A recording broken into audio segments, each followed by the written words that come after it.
Riveted, Jill. There she is. There she is. Welcome to Jill's.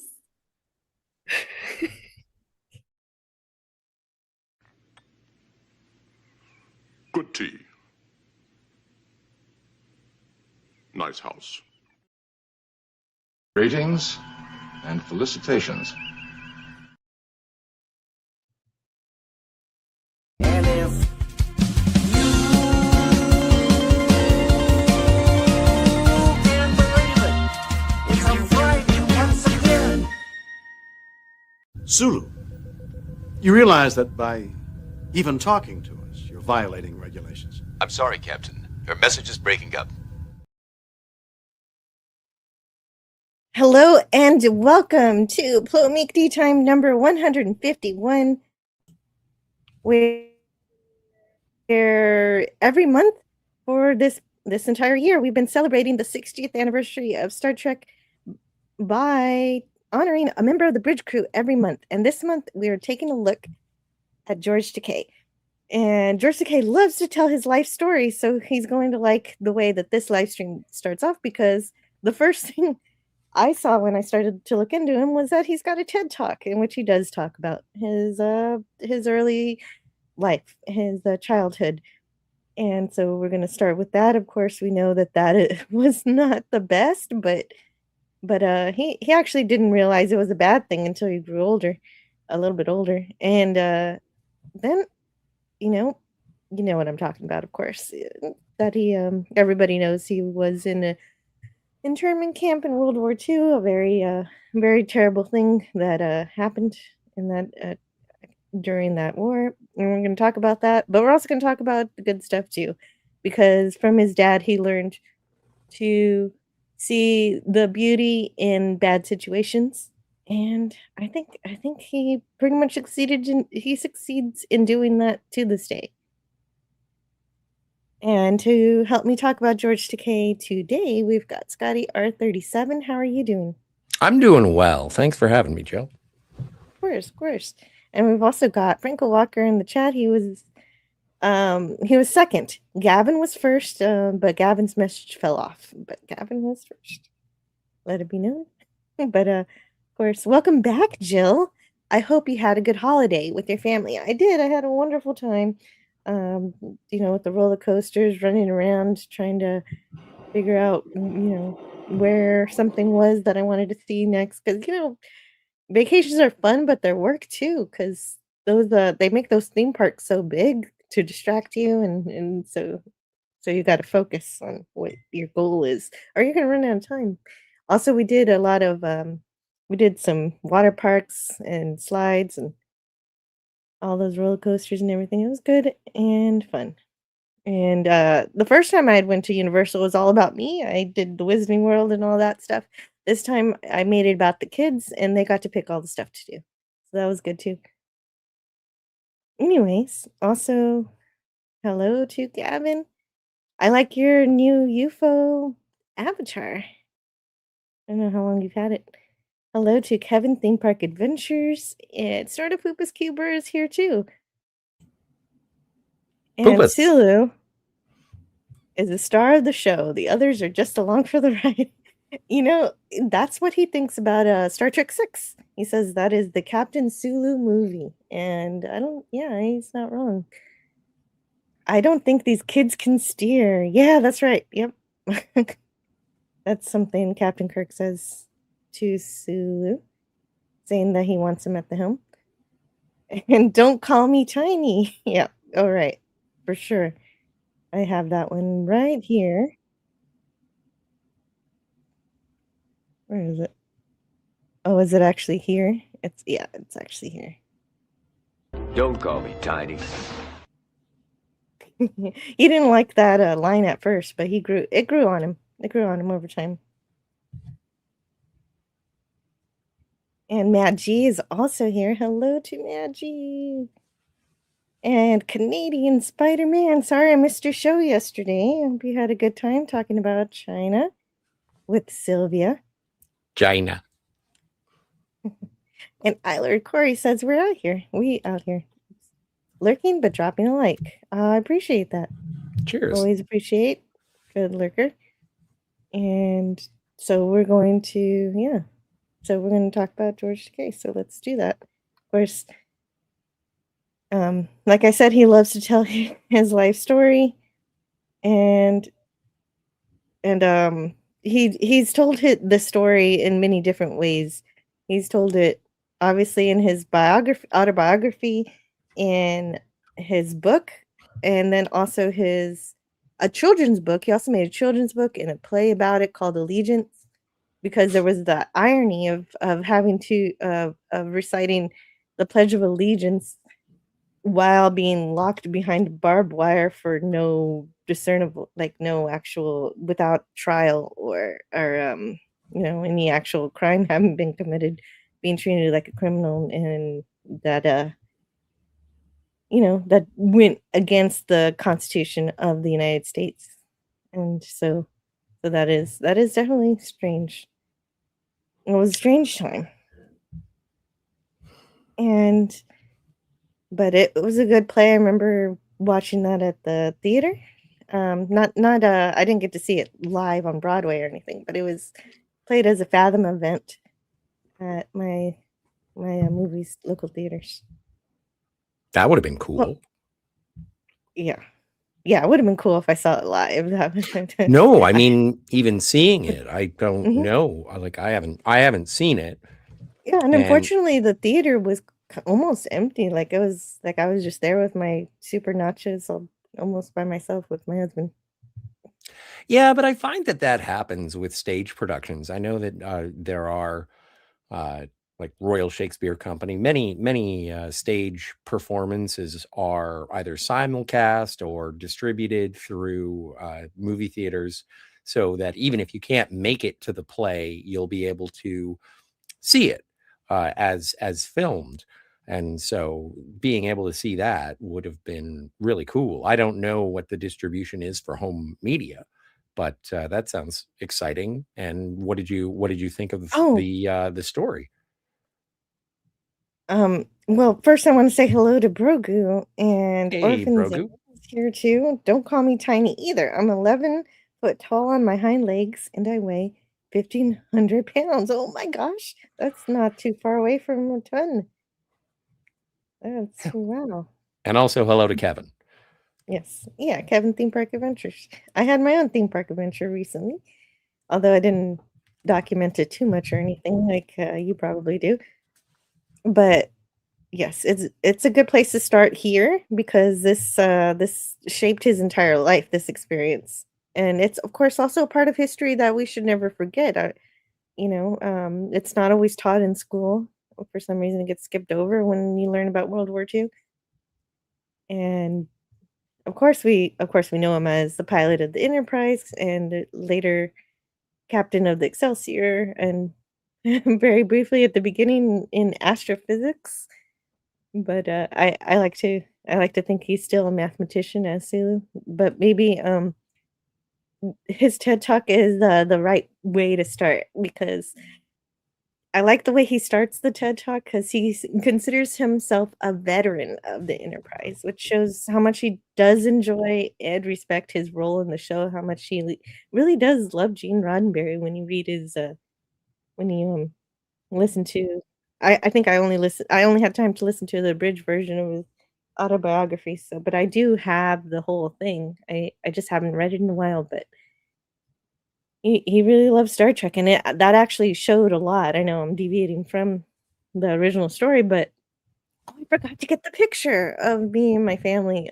I did meet him, and I did get a photo op with him on the bridge of the Enterprise. Sorry, I didn't get the picture. I knew I forgot something. But I've told this story a lot and said he's just extremely kind and nice and glad to meet me and my family.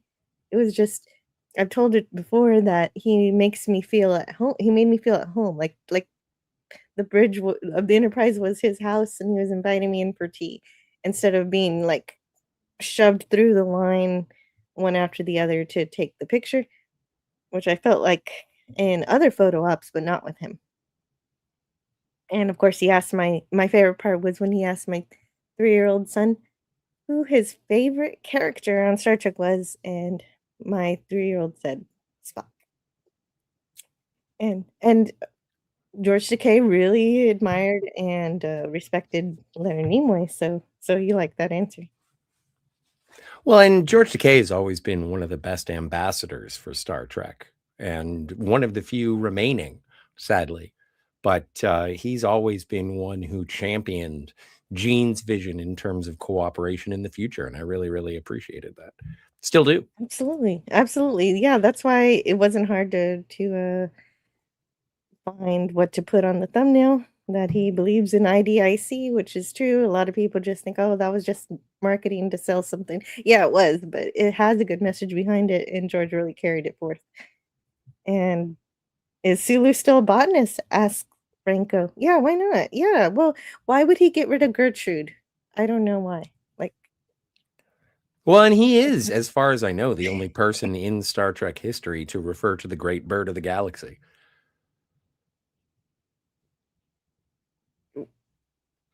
wait, what do you When explain? So in that episode with Gertrude, the hand puppet, Oh, that's right. Oh, to talk to him because and so then Rand comes in with lunch or something, and Mhm.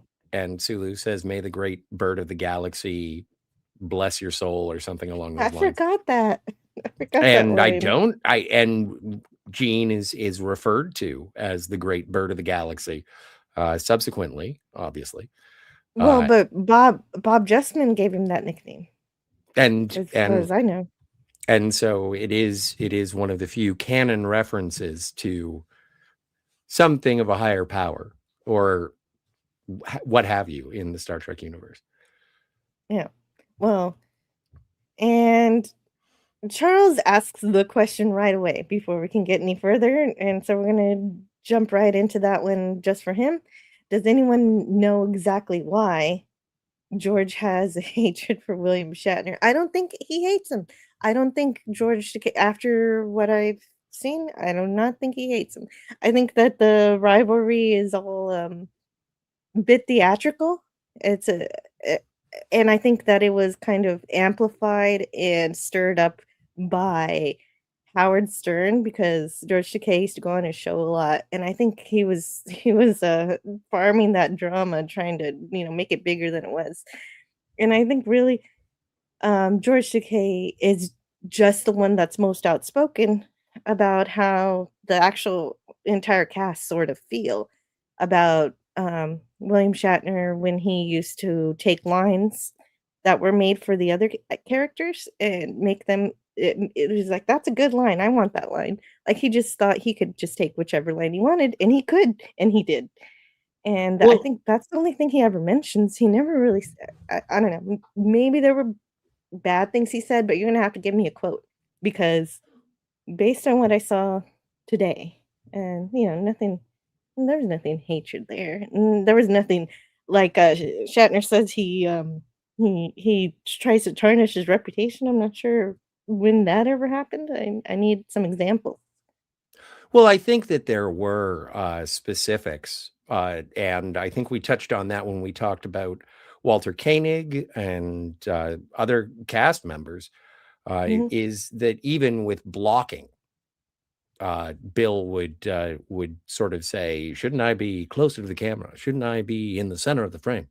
And so that became contentious. I think that there was something going on in even at the end of Star Trek 4 or the beginning of Star Trek 3. They were talking about how Sulu was going to be captain of the Excelsior, and uh, whether I don't have the specific, so this could be apocryphal, but it was a matter of Bill was, oh, okay, well, no, I'm the captain of the Enterprise. I'm the captain of the Starship, which I don't know how well that goes, because by the time you get to Star Trek 2, uh, and even when Admiral Kirk is demoted, you have Captain Kirk, Captain Spock, Captain Scott, Yeah. and so there are Dr. Chapel. captains. But I mean, that happens right away. Right, but that doesn't necessarily arm wrestle with the perception of Captain Kirk. And No. so there were things that that I think George Takei thought were robbed of Sulu's character, and he's very protective of Sulu as a character, as evidenced in the reveal in Star Trek Into Darkness, when it is sort of shown that Sulu is with a male partner and Demora is there, and George Takei was the first person to say Sulu's not gay.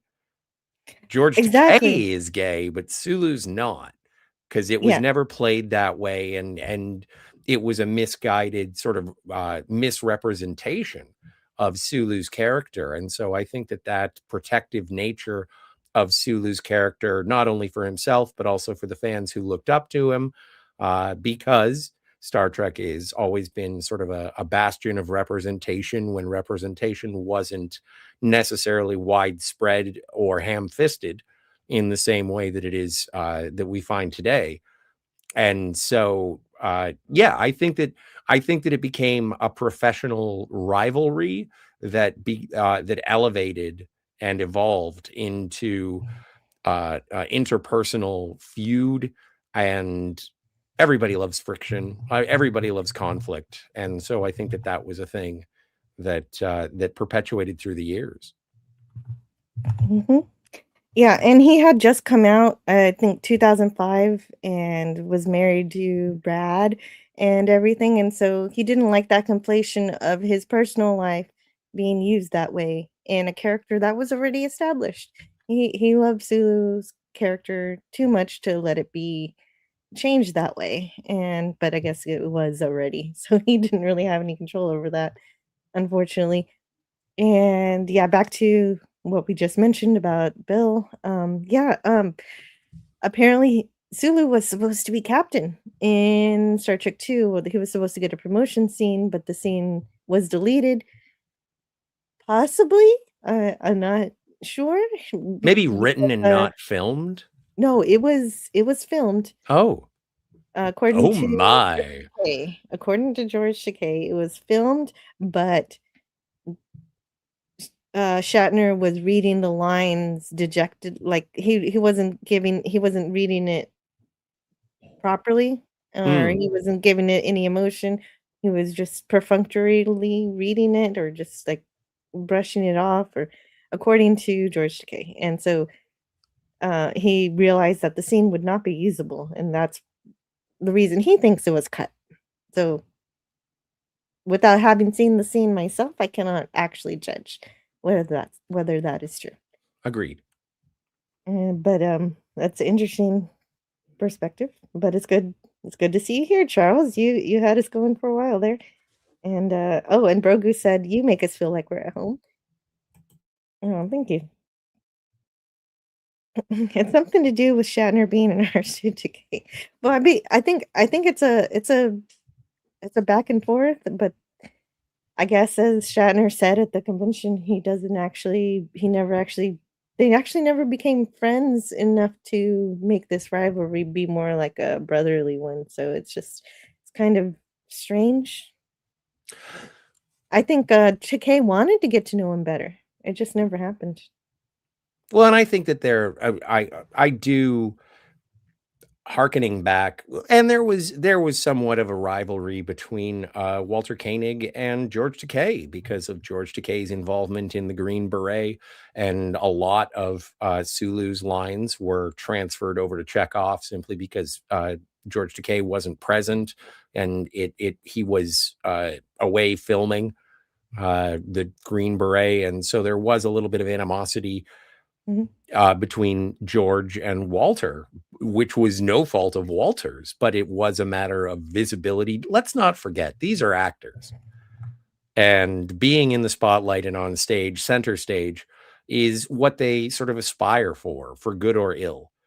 And when there's a perceived active pushing to the sidelines, then I'm sure that there is a little bit of a not ill will, there's a little bit of jealousy, professional jealousy, that can crop up. Well, you do know why that happened. I think that actually dovetails into your how you want to talk about the Green Berets, because what happened was Sulu was lobbying to get more lines, to get more character development for in the next season, and so he was excited to come, like, he wanted to do the movie and then come back and do season 2 with all his new lines and all these episodes, but the filming for the Green Berets was delayed, and he couldn't come back in time to do all these episodes that he was going to get more growth in. And who got all those lines that he lobbied for? That was Walter Koenig. So George Takei hated him before he even met him, just because he got all the lines that he worked so hard to get, that he lobbied for. And so he was really upset until he actually met him, and it's a really cute story how they met, because um George Takei was mad that he had to share a room, dressing room with Walter, and Walter was also angry, and he said, I hate this," but he wasn't talking about being roommates, he was talking about his wig, and, and then, that's how their friendship started. There was a good back and forth there. If you read the biography, it was nice. And Well, so and, that hatred, actually, they became best friends in that instance. and that's something that I have to give credit to all of the cast members, because except for DeForest Kelley, who seems to have gotten along with everyone, there seems to be some sort of professional friction that happened with Bill, but there's a level of understanding, and there's a level of letting Mhm. water slide off a duck's back in terms of that. But yeah, there was in terms of I'm sure that pay had something to do with screen time, lines, character arcs. Like, these are all things that an actor would fight for. And when scheduling conflicts or billing issues, and I mean top billing of characters and actors, I'm sure that everybody is fighting for everything. And even when there had been disagreements between Bill and Leonard, we had to get a third party arbiter to say, guys, shut up. You're Mhm. co-leads, okay? Let's just go forward. Well, and that was Gene Roddenberry, and Gene Yeah. Roddenberry had to take Bill aside to talk about that and convince him that it would make him shine more to work with someone else. Like, it's something that George thinks that Bill doesn't quite feel. Like, what George thinks is that Shatner is an excellent actor, and that he can even act by himself. He's done one-man shows all over the world, so we know that he can, and so he thinks that that ability to be, a solitary actor has shaped him in terms of his, having his, ego make him think that, well, I don't know, exactly, but it's Well, possible. I mean, because Shatner seems completely oblivious to the fact that he's taken lines from people. He just thinks, "Oh, that's for me." And he doesn't think of it as a malicious thing that he's done, apparently. and not only that, but it is something that I think was very publicly aired at Mhm, the roast of William Shatner. And mhm. George Takei was there, and I think he said something like, "You can go fuck yourself," and the horse you rode in on. His words, not me. Well, if it's at the roast, I think that's okay. I Well, think that's yeah, the but way it's if supposed to you be done. watch the clip, it's almost like years of pent up Mhm. uh disagreement that does, and he's like, "And the horse you rode in on," and so it is very pointed. But I think that's the moment where you get to see the catharsis of that rivalry. And then after that, I think you do have a point when it has been stoked um by public impression. Yes. Yes, I think it really was, not just Howard Stern, but just the media in general. They love a good fight, and it's just mostly, it's just a very simple one. It's just, hey, this is how things happened. But also, And hello to Low Spec Linux Gaming. I wanted to make sure hey, to Low say Spec hi to you. and FKHC. What up, Tim? Yeah, Tim is here. That is what I agree with George about. Yep. Outpost Isn't Nerd. Sulu's daughter in Star Trek Generations? Yes. Yeah. Yeah, she is. You And were gonna that say? I was going to say, I think that one of the kudos that I have to give to everyone in the cast is that even with their professional disagreements, it never came through in the characters. And that's why, Exactly. like, when you watch the teaser trailer narrated by Christopher Plummer for Star Trek 6, and it's like, they have been our guides, our protectors, and our friends. And part of the reasons why we have such an affinity to the crew of the Enterprise is because it seems, well, no, it doesn't seem. They actually made me believe that they were all family. They were on these adventures together. They relied on each other, and there was nothing but trust and respect between them, even if that didn't happen to be the case behind the scenes. And it's also part of the reason why I find every workplace I've ever been a part of to be somewhat unreasonable, because I always want it to be the bridge of the Enterprise. Everybody likes and respects everybody.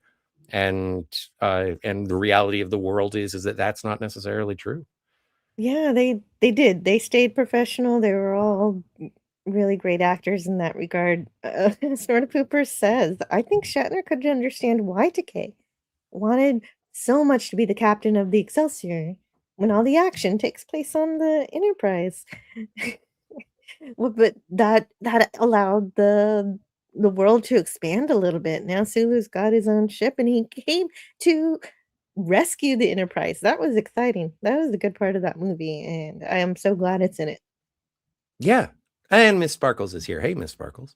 Hello to Miss Sparkles. And I do, and I don't, anytime I get to see an actor or a character that I really admire on screen, I don't care if it happens to be on television, if it's on the big screen, or even in video games. And I think that that George Takei moved the character of Hikaru Sulu forward with every single one of his performances. And that includes like the Starfleet Academy video games where he was Captain Sulu. And that also had Walter Koenig and William Shatner. And it still presented itself as being, yeah, these are colleagues. These are equals. And I really, really appreciated it. yeah. Well, yeah, those games are good, but They're all the space end of the combat. I know how you like space combat. that last battle is just impossible for me right now. But as soon as it's possible, we'll finish that one up and we'll get on to Judgment Rights and we'll have some more fun. Yes. And Brogu says, I like it when Sulu was the captain and one of the officers on the bridge said that they were going too fast and said, she's going to fly apart, sir. And Sulu said, well, fly her apart. See, it's so interesting because in the height of Star Trek, so mid 90s, and whenever any of the crew, the main cast of Star Trek, the original series, they would come around for conventions in Toronto. And so there's a Canadian home shopping network. And so they would do a thing on the Sunday night. It was the last thing of their sort of obligations or their agreements. And so there was a moment where they were, selling off commemorative collector plates or models or whatever. It was all the stuff that they had brought to sell on the home shopping network. And George Takei was on, and people would be able to call in and ask their Star Trek questions. And it happened a couple of years in a row. And every time it happened, someone would mention, fly her apart then. And he was always like, oh, yes. My George Takei sounds sort of like a deeper Donald Trump, but it's like, oh yes, Captain Zulu, he knew what he was doing. Oh, hold on. Yeah. Home Shopping Network. They had a Star Trek convention on the Home Shopping Network channel. Yeah. That's kind of crazy. They would That's kinda have neat. a block of like from 8 till 11, Mhm.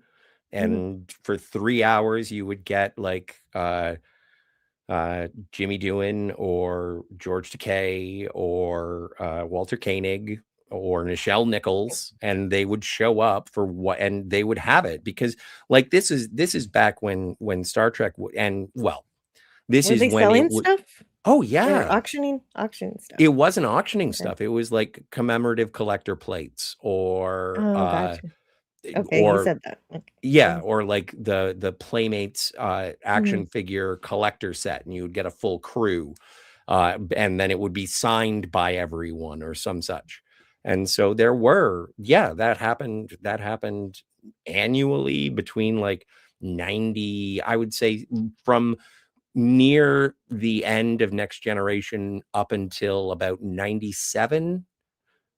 And they did it annually, and it was always Wow. something where, me being me, it's like, hey Scott, can You you work watched it tonight? And every it's like, year? no, I gotta go watch the It Home was like the Shopping Network. Grammys to you or Well, something. it was I was such a sponge for any Star Trek stuff I could get, That's awesome. and so I wouldn't buy anything, but I would sit there and be like, am I gonna call? No, I'm not gonna call because I'm not gonna buy anything. So but it's like, and so it was very like that. That was the heyday. That was the incredible. Well, you could have pretended you were gonna buy something and then cancel your order. I'm not going to commit fraud on the Home Shopping channel. That's not fraud. It's just you just decided not to buy it after all. I want to say hello to UK Danger Man Repairs. Hey. To Jill and cohorts. Hope all you're well. You're all well. Yeah, that is awesome. This is the kind of thing I wanted to know about. Some kind of more obscure stuff that George Takei was involved in. That he does a ton of stuff. There's no way I can grab all of it today. And Chekhov leaves his wigs everywhere. Well, he hates those wigs. He got into his own hair as soon as possible. Until he didn't have to, and then he just wore baseball hats. Yeah. Takei thought he was a bigger Star Trek. What? A bigger what? Than he was. A bigger star in Star Trek than he was. But why not? Why not? If that's your role, why not give it your all? Why not say that this is something important to you? I mean, it's a lot better than saying, "Oh, I wasn't given enough to do," and he wasn't. But what he was given, he did his best in, and nobody's gonna toot your own horn except you. So why not? Well, I think he knows that he wasn't the star. I think he's just like his dad said, find the beauty in what you have. yeah, and that's true, absolutely. But also being an ambassador to a brand, not just for your character, but Mhm. also, and not being an ambassador for a brand, but being an ambassador of the brand because of how much it means to the fans. And I may disagree with political views, and we'll get back to this in the Green Beret, but Mhm. if you respect the fans earnestly, then I'm on your side. Like and I don't want to get off on a tangent, so I'll be brief, but I don't agree with Tim Russ. Do I like Tim Russ as an advocate for Star Trek? Fucking right. And with George Takei, it is something that I think he was a pioneer and an advocate not only for the fans and for the show, for his character, but he's been an advocate for minority rights since he was a child. And as it became more and more, I don't want to say mainstream, but socially acceptable, which also sounds like a backhanded thing. He's always been on the side of the people who wish to express themselves about their love. And I do admire him for that. I may not always agree with what his position is, but he is steadfast in his beliefs and his. I almost never agree with what his position is, but I don't have to agree with his politics to love him, and Right. that's in the Star Trek context, and that's the whole thing with politics is that we're all going to have our own perception on how to solve certain problems, and we don't always agree on how to solve them. But that's okay. We can still understand each other, and that's something that's a bit lost, I think, these days. Unfortunately, and And people get heated and think you're evil if you don't believe what they believe, and if that's the case, then that's not a good path. but also, well, and it goes to sort of a philosophy that Michael Jordan had, and people were like, "Oh, you have Mhm. to make a political stance," and he's like, "No, Republicans buy sneakers too." And I do think Exactly. that there is a fortitude of character in George Takei when he did say that he acknowledged that the character of Sulu was same-sex marriage in Star Trek Beyond, but he was the first person to say, "That's not how I played Sulu. That is not the character. I understand Mhm. that it is a reflection of my real life persona, and if that's overtaken the character of Sulu, then that's a mistake." Because the character himself is a heterosexual man. And so he does, Mhm. even when the character itself is altered to fit his political views, he as a fan is going to remain firm in what Mhm. he believes the character is. And And that is the thing. I He find is that a fan of Star admirable. Trek. Yeah. Oh, totes. Oh, We're man. putting his kids through college.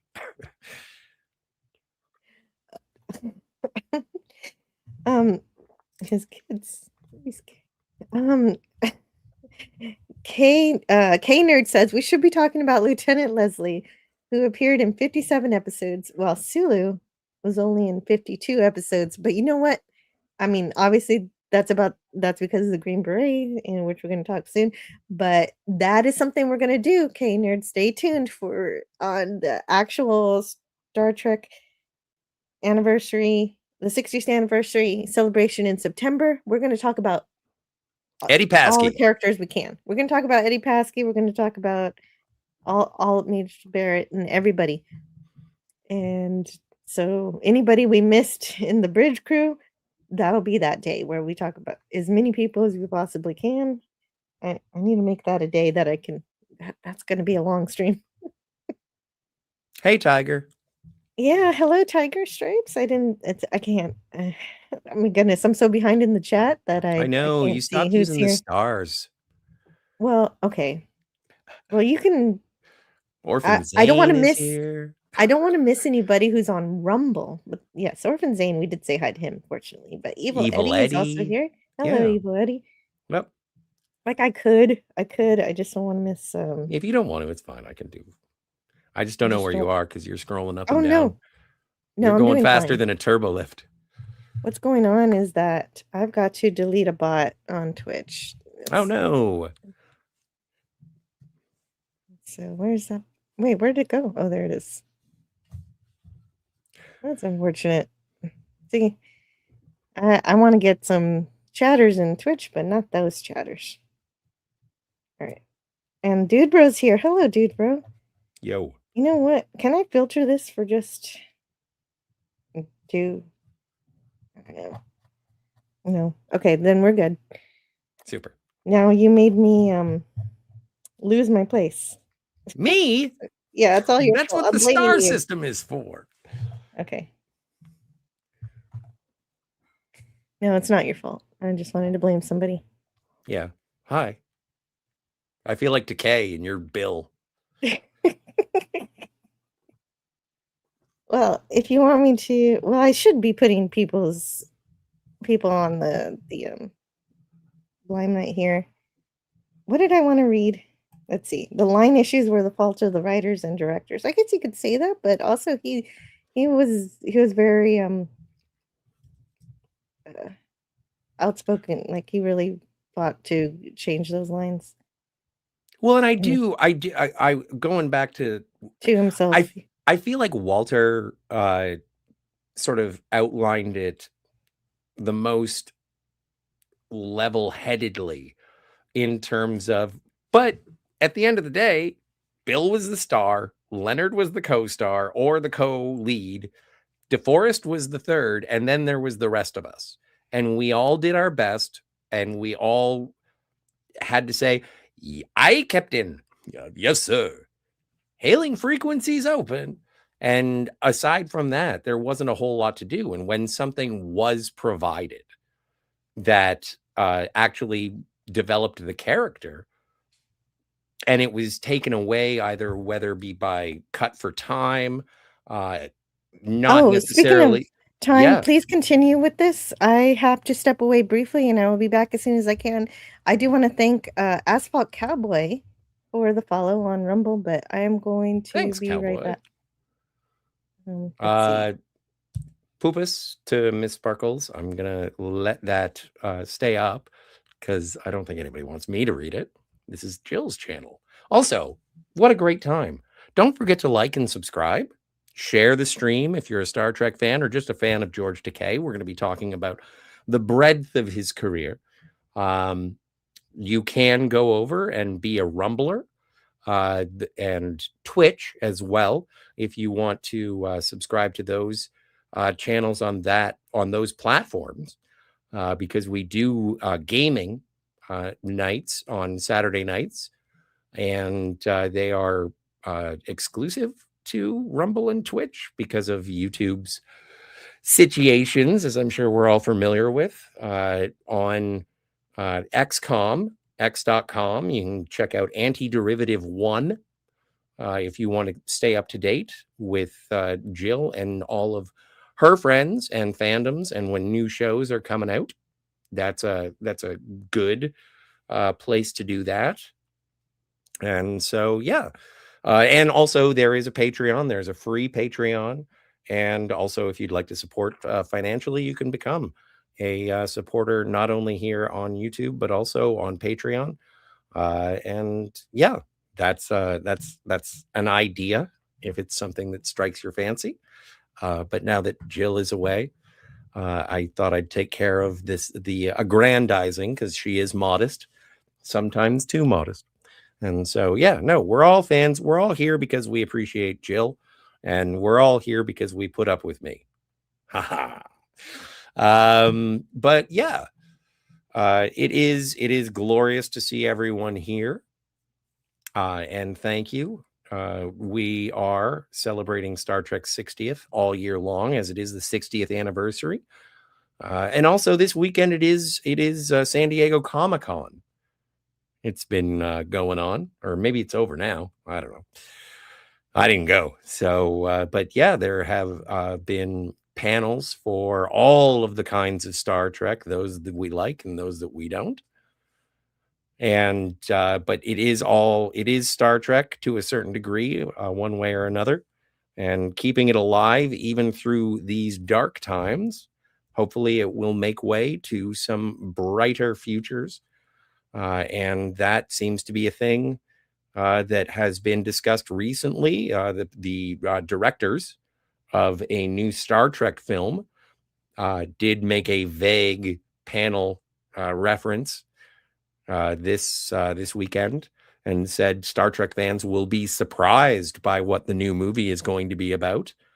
When they say you'll be surprised, not necessarily excited about the surprises, although you can't move forward without surprising some people, and I hope that they are pleasant surprises. Also, this past weekend was the 10th anniversary of Star Trek Beyond, the third in the J.J. Abrams Kelvinverse Trek, and that is the movie that we're referring to when we discuss George Takei defending or highlighting the heterosexuality of Hikaru Sulu.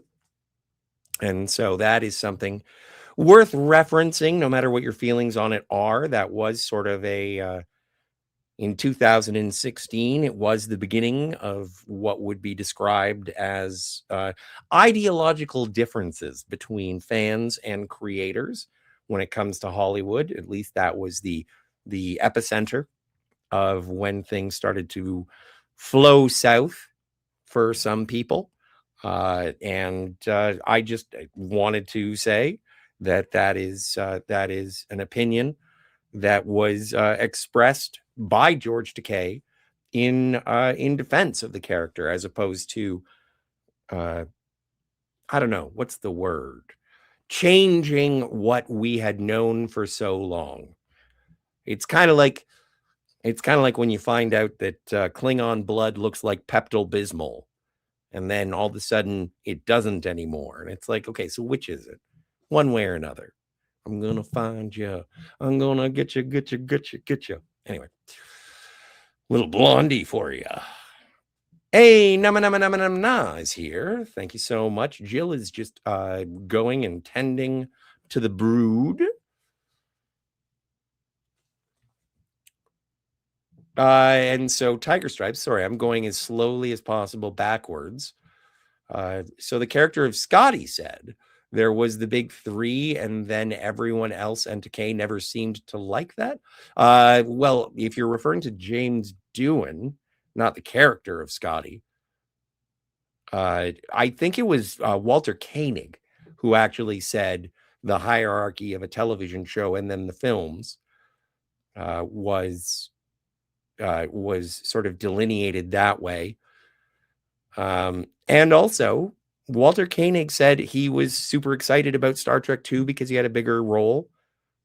And then he felt that he was shortchanged in Star Trek 6, The Undiscovered Country. However, George Takei being promoted to captain and coming to the rescue of the Enterprise in that film was a highlight for him. I think that there are times when the actors are chuffed by their involvement and contributions to the story. And also, if we had to be going back to George and Sulu, if there were a promotion scene in Star Trek 2, where would you put it? Like with the birthday scene with Kirk, like where would you have that where it didn't just grind everything to a halt so that everyone could say, look at Kirk and Sulu hug? It's like, I don't know where it goes story-wise in terms of the pacing. Doesn't, I suppose, the advancement, the changes that are coming, but we already sort of addressed that in the motion picture, even though the motion picture is very much a Kirk and Spock show. And so I don't know. I can rewrite movies with the best of them after they've come out and after they're celebrated their anniversaries. But it doesn't necessarily mean that it would be better. It's just like, what is it? The extended edition of Star Trek II, The Wrath of Khan, I feel is a disservice. I do not like the extended edition of Wrath of Khan. It's theatrical cut or nothing for me. Wow, I never saw a problem with it. What's the worst part of the extended edition? You just don't Scotty's like the extra? nephew, Peter Preston, really bothers me. Oh, He's right, just okay. not good, like as a performer. All right, that's it.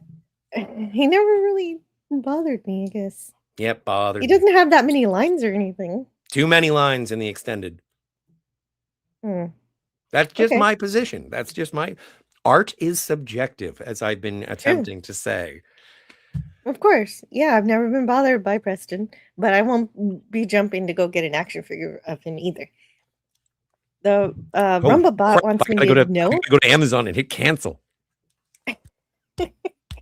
Thanks for the follow, UK Danger Man. On Rumble. Yay. I gotta go make sure I'm following you over there too. I'll do that later though. And oh, thank you. I think you rock too, UK Danger Man. And so let's see. Yeah, that's the Rumble stuff. And then we're gonna do the YouTube stuff over here because I can put you guys on the screen. Num Num Num is here. Don't get mauled by the tiger. Ooh, what? I might have missed a few chats then. That's happening. Um, Sadly, that was Chekhov's actor's last movie. What? Star Trek 6. Uh, oh, okay. I don't know if I'm responding to the chat or if it's in reference to something I said. I wasn't Walter reading the Koenig's chat. done other stuff later. Since fine. That's my job. 91? Really? He hasn't done any acting? Well, on film. Nope. On film. Okay. Gotcha. Let me see.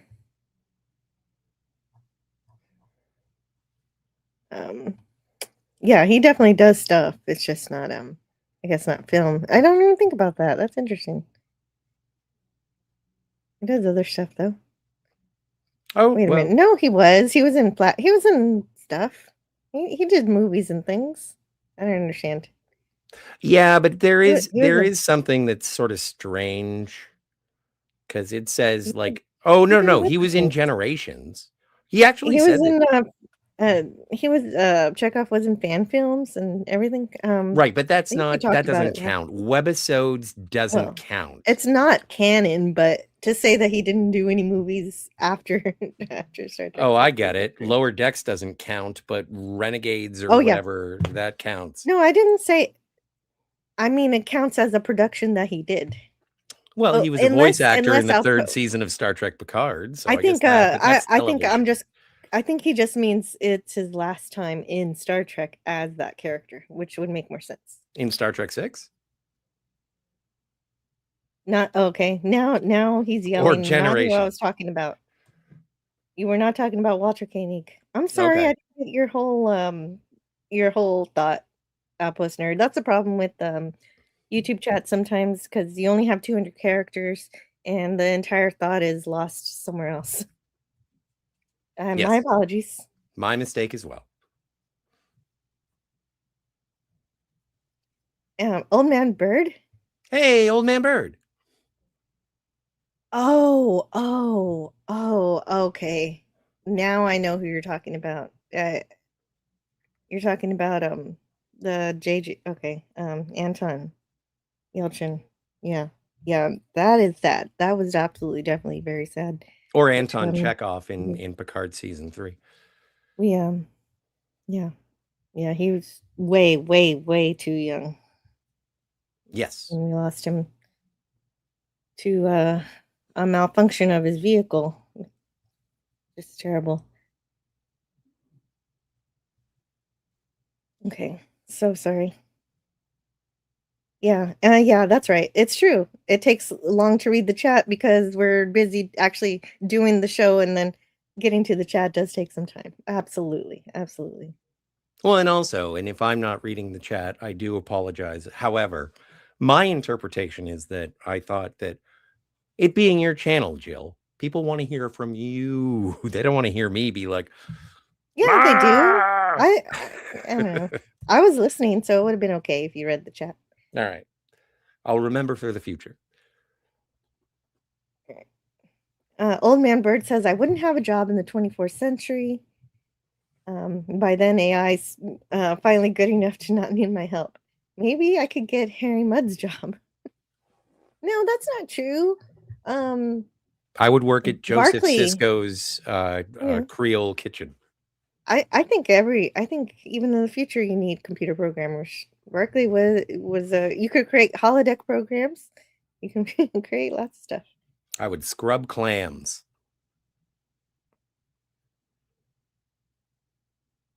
And so, yes, that's right. Franco Walker says JJ never made Star Trek. He made 2 movies Star Wars. Yes, and then oh man, yep. And so let's see. I'm not here to maul anyone, says Tiger Stripes. Okay. So let's see here. I'm just looking, just checking everybody out here. Thank you, everyone, for listening today and talking about George Takei with me.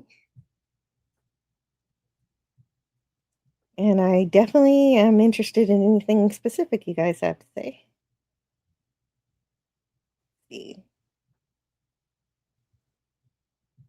Yeah, agreed. Agreed, Franco Walker. You're right. Well, everything. But of course, we both agree. Star Trek hasn't been Star Trek since 2005. And Tiger Sharp says, I'm well aware of the fan of the walk and talk myself.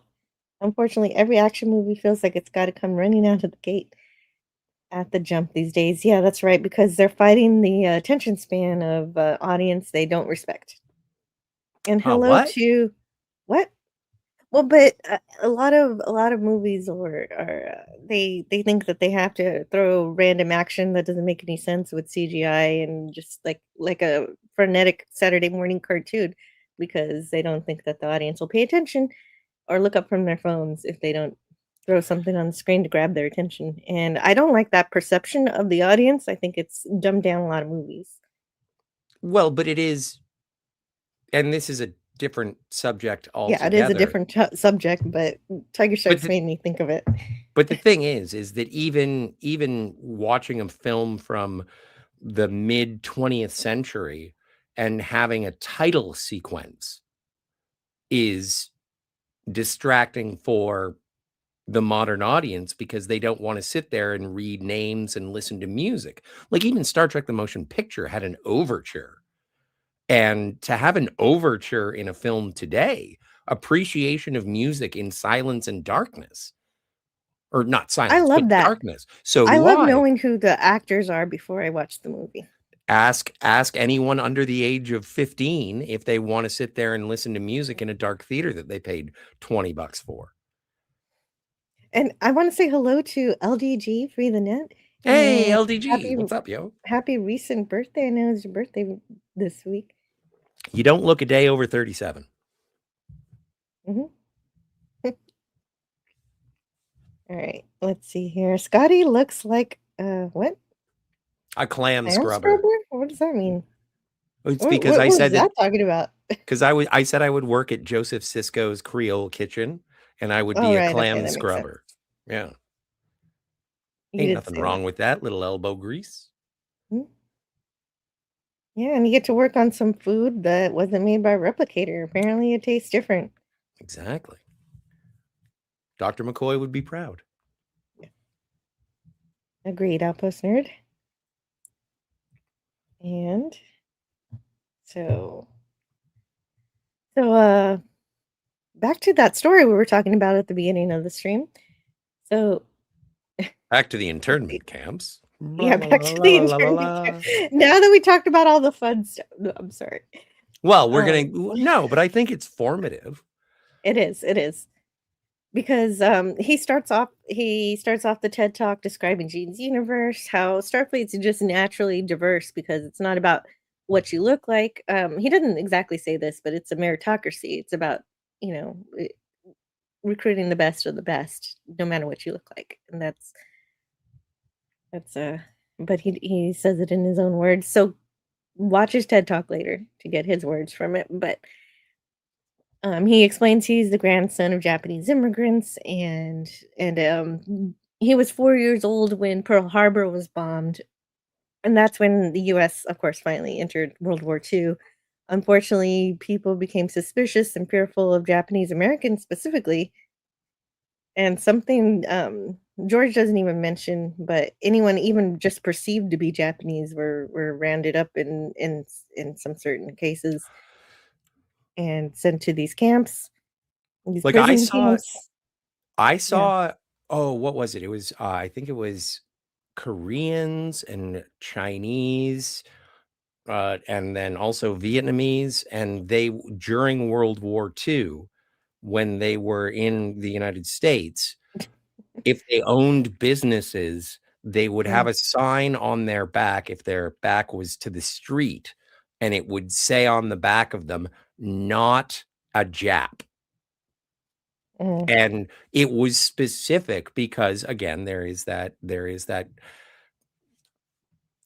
stereotype, misconception, what have you, where, oh yeah, no, everyone from Asia, they all look like Asians, and they would specify their nationalities so that they wouldn't be confused for expatriated Japanese national. And And so there's that hurtful word, the abbreviation of their heritage, and yeah, it was definitely meant in a derogatory way, and yes. that was Well, part of it, definitely part of it. you don't see a lot of people going around today calling the Germans Jerry's. Yeah, I've never heard that before. Oh, well, you should watch more World War II movies. Oh, I guess I should. Uh, thank you, K-Nerd, for that comment. But the prison camps, they were surrounded by barbed wire, and they were placed in really terrible parts of America, like deserts and swamps. And George Takei himself, he lived in a swamp when he was 5 years old, basically, like he did a horse stable. There were repurposed horse stables, and and yeah, these are really radical core memories to have as such a small kid. Most people don't live in these conditions in America. This is something out of the ordinary, something that the United States should never have done, obviously, but it was, it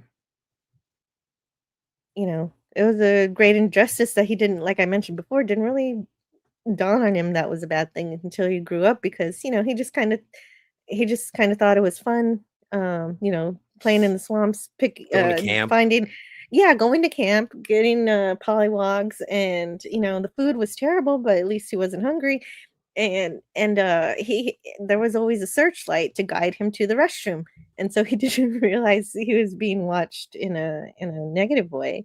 He just thought, but it was kind of like a blissful ignorance. Um, Yeah. as he said specifically, children are amazingly adaptable, and what would be grotesquely abnormal became my normality. So Well, and that's also that's his experience. I think it speaks to his parents to a Mhm. great degree in terms of protecting him from the horrors of the situation. Well, from the oppression of the situation, because the internment camps, while relocating American citizens to a sequestered area, is oppressive. It's Mm. not a horror in the same way that, say, the Oh, German yeah. camps would have been. Yeah, it wasn't, there weren't ovens or extermination going on, but it was still a great oppression, and all of, they lost all of economically, that the family lost That's it. everything. Yeah. They had built a life, they built business, they had a home for their children. They lost all of it because of this, and there was even a sadder thing I just learned this morning that I think it's probably in the book, but it was taken out of the abridged version I listened to, which would have broken my heart because he apparently, George Takei's dad was a big reader, and he put all his books in storage, and he paid for the storage the entire time he was in internment, and when he came back, it was all gone. And that would have devastated me. That's just he puts an investment in knowledge, and I think that also shaped Takei's life, but his family was, absolutely, um, what helped him get through that, no doubt, because he talks about his mom filling up a duffel bag full of treats and games and stuff to for the children, and they that, made that train ride across the country, um, less terrible for him, and, when they finally got there, she pulled the last thing out of the bag, which was a disappointment to the kids, but I it makes sense. She had a sewing machine. They weren't supposed to have any machines, so but she got away with it, fortunately, to, so she can make clothes for the kids and curtains and try to make a home out of where they were made to live. If only he had been able to stay Mhm. with Hogan's Heroes. Yeah. But even when they got out of there, that was there was still prejudice going on. Of course. And so for a while they had to live on Skid Row, but his parents don't just they're not just like JK himself, they don't see themselves as a victim of anything. And so they worked their way out of it. They worked really hard, and his dad bought a business, and they lived in an apartment. They moved from Skid Row to an apartment in only 6 weeks, so they didn't stay there very long. And yeah. So, yeah, that was good. And I they finally I got and he finally bought a family home again. when I think about the American dream and Mhm. the idea of pulling yourself up from your bootstraps, even if it is the American uh, government that is going to put you into a box for a while and then be like, okay, you're good. We're sorry. Get out. No, they took a while to say, "We're sorry," but they eventually did. Well, they freed them before they said they're sorry. And but the Yes. thing is that like George Takei is American born and uh placed in an internment camp, but through his family and perseverance and grit, uh still had that availability to pursue the American dream to the point where George Takei has flourished as a minority within a minority, to be able to achieve through hard work, perseverance, and personality. Like I don't, I admire what he has accomplished in the face of the adversity that I think about the people who grew up in the Great Depression. And it's like, well, we want food. And it's like, no, why not? No. It's like, oh, okay. And people came out of that. And whether it be instated upon people or it just is a common oppression that happens naturally through economics and environmental concerns with the Dust Bowl and drought, like there is still that availability to climb the ladder of success no matter who you are. And that's why I admire the United States. And that's why I admire George Takei as well, is because even in the face of adversity, there is still availability. Prejudice may exist, but prejudice is going to exist. That's what humans do best, is say, Mhm. I don't like that guy. And so, like, I am heartened by his rise after such from what could be described as a very low place. That's exactly the way that he thought about it too, because, then he started realizing America was supposed to be about freedom, and all of that didn't line up with what he experienced as a kid, and so he had all these questions, and he kind of actually got mad at his dad and stuff, and the autobiography itself is kind of an apology to his dad for getting, because of course it wasn't his dad's fault, and so you know how kids misplace blame sometimes, and so he tried to correct that with this book because he really does admire him, and he learned from his dad, who actually had to go through the citizenship test, and as we know, a lot of people who actually have to earn their citizenship sometimes know a little more about American history than the ones who are just born with it, and so he has a special appreciation for it. And, obviously his dad read a lot also, and so he essentially explained, what America's about and how it can be as great as the people can be, but also as fallible as people are, and and so it is dependent on good people who cherish the ideals of our system and actively engage in the process to make it work. Is what his dad said, and that is, definitely something that he took with him, I think, and, heavily influenced all his activism and everything. His dad actually took him to a campaign headquarters, for some politician or something to show him what things are about in America, and that's kind of interesting that he did that. Show don't tell kind of thing. I have a stupid question. Hmm. Based on the original series, did Sulu ever take the helm, like the Khan? Yeah, he did a few times. Okay, cool. He did. I think there's a list actually. I had a list over here somewhere of that one. I did want to mention that, so thank you. If Where you'll is it excuse though? me while you're searching for that, I do have to go see the little boy's room because I am Right. myself a little boy. I don't have a room full of. Anyway, I'll shut up. Okay. What? What is he talking about?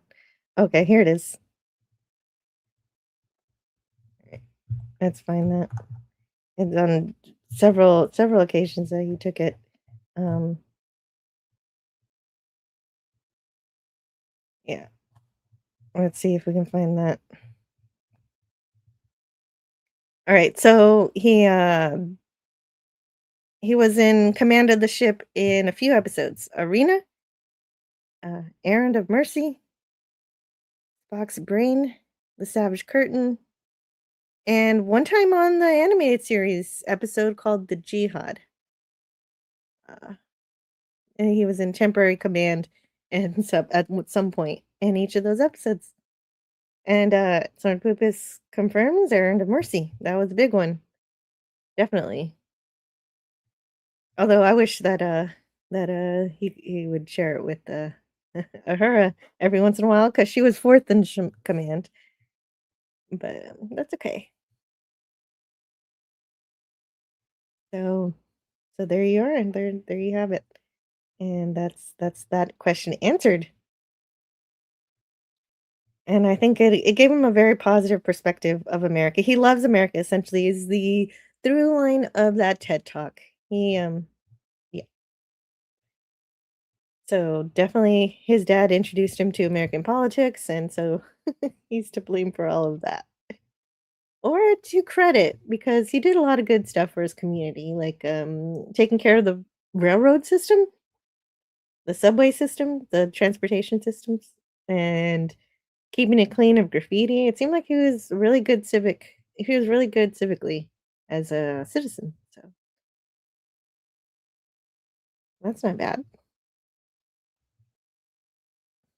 And so there you are. And he also really obviously admired the Japanese Americans who fought in World War II despite being um, having their families sent to camps. They fought for the country anyway because they still believed in America, just like Takei's dad did. Even though yeah. Anyway, and so they were the most decorated, and they did the most dangerous some of the most dangerous missions too. Apparently. They're highly decorated at least. And, he drew a lot of inspiration from that, and that shaped him, and, of course, by the time George was 16, they finally had their own family home, and so he could think about what he wants to do when he grows up, and he'd always wanted to be an actor, but his parents kinda wanted him to do something a little more sensible, and we're happy when he chose architecture because that's also something that he was interested in, and he did 2 years of it at Berkeley. And I know what you're thinking, no, he didn't do any LDS that I know of. And Gavin says the jihad, careful now. What that was, it was the name of the episode. What am I supposed to do?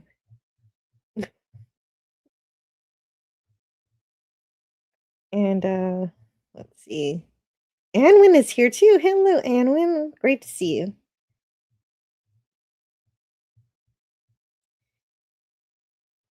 Let's see, where's that star that I'm supposed to check out? Let's see. They're extremely cool, both of you. Love a good DIY.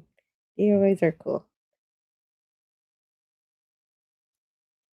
And Nim Nim Nim is going to rewatch Ulysses 31 on DVD and see if it holds up after all these years. Yeah, I do need to watch more World War II movies. I haven't seen a lot of them. I read about it and I learned about it at school. More movies. That would be good. I did watch most of Band of Brothers.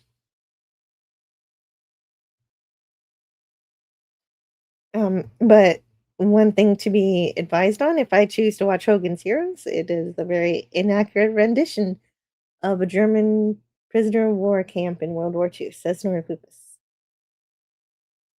Yeah. Um, mhm. It's the Odyssey? Okay, interesting. Yeah, Hogan's a sitcom. I just saw Stalag 17 for the first time this year. It feels more accurate. Great film. Interesting.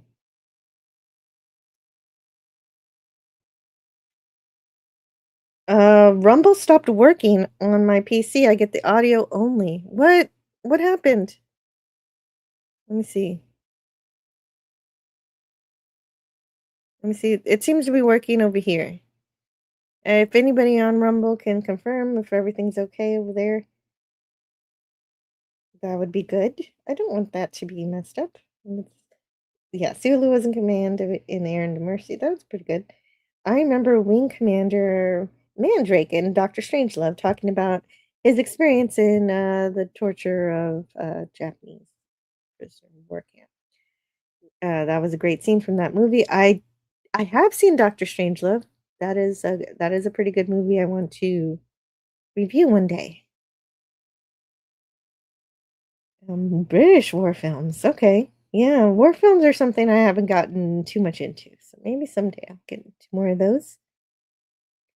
Out of sync, but working on my end. We're out of sync? Oh no, that's not good. Um, is there any way to refresh it or something? I don't know how to fix that exactly. Um, what? Did it give me an error? Let's see. Well, when Scotty comes back, I'll refresh my StreamYard and see if that helps.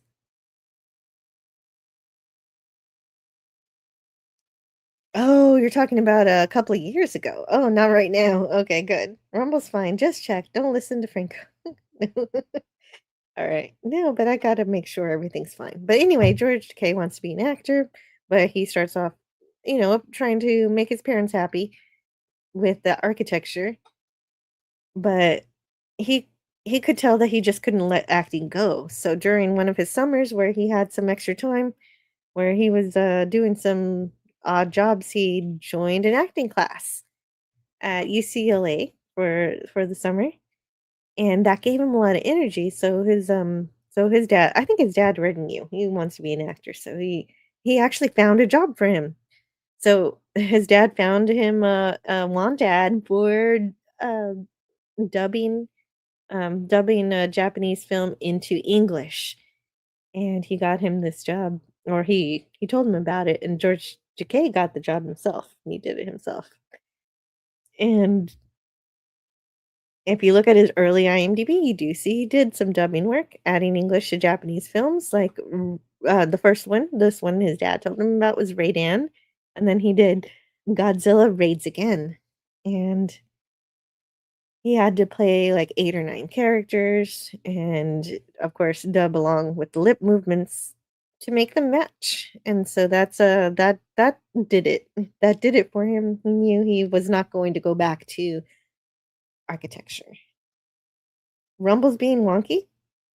I did have to fix my syncs for years, but in the past few months, it keeps changing.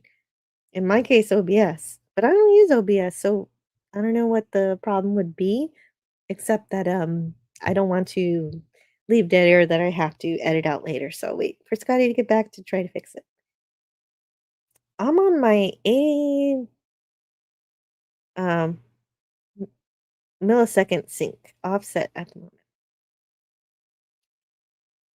Yeah, I can't try to fix it yet. Franco's probably watching Rumble on an IBM reel-to-reel computer. That would probably be an improvement over this thing, says Franco. And so there you go. So his dad actually, his parents supported his acting. They just said, you probably don't want to go to the actor studio in New York because if you stay here in California and go to school, because his dad really values education, then we will pay your way. So he of course took the subsidy and we got all expenses paid, of course. Education for his acting in UCLA, which was pretty good because I mean, he still held on to that dream to go to New York, but UCLA gave him acting jobs while he was in school, and his parents were paying for his school, and so that was the incentive was easy. Easy to choose. He got stuff like Playhouse 90 and other things while he was still in school, so he would study and work at the same time. In fact, he was always very, very busy. He was always doing 2 things at once. There's a point where he buys up an apartment next to a hospital and does landscaping and painting, and while he's doing acting and study like, he's like, I don't know where he even found time to do any of this, but that's amazing. Well, when are we going to get down to brass tacks and talk about his time on The Simpsons? Whenever you like, you can talk about The Simpsons now. I was just, I enjoy anything. So go for it. Hang on a second. I made a very assertive statement, and then I'm just like, wait a second. Yeah, that's okay. He also did Ice Palace, which it took him to Alaska, and so he liked that. I haven't seen it, but it sounds like it was fun. Oh, he had to play a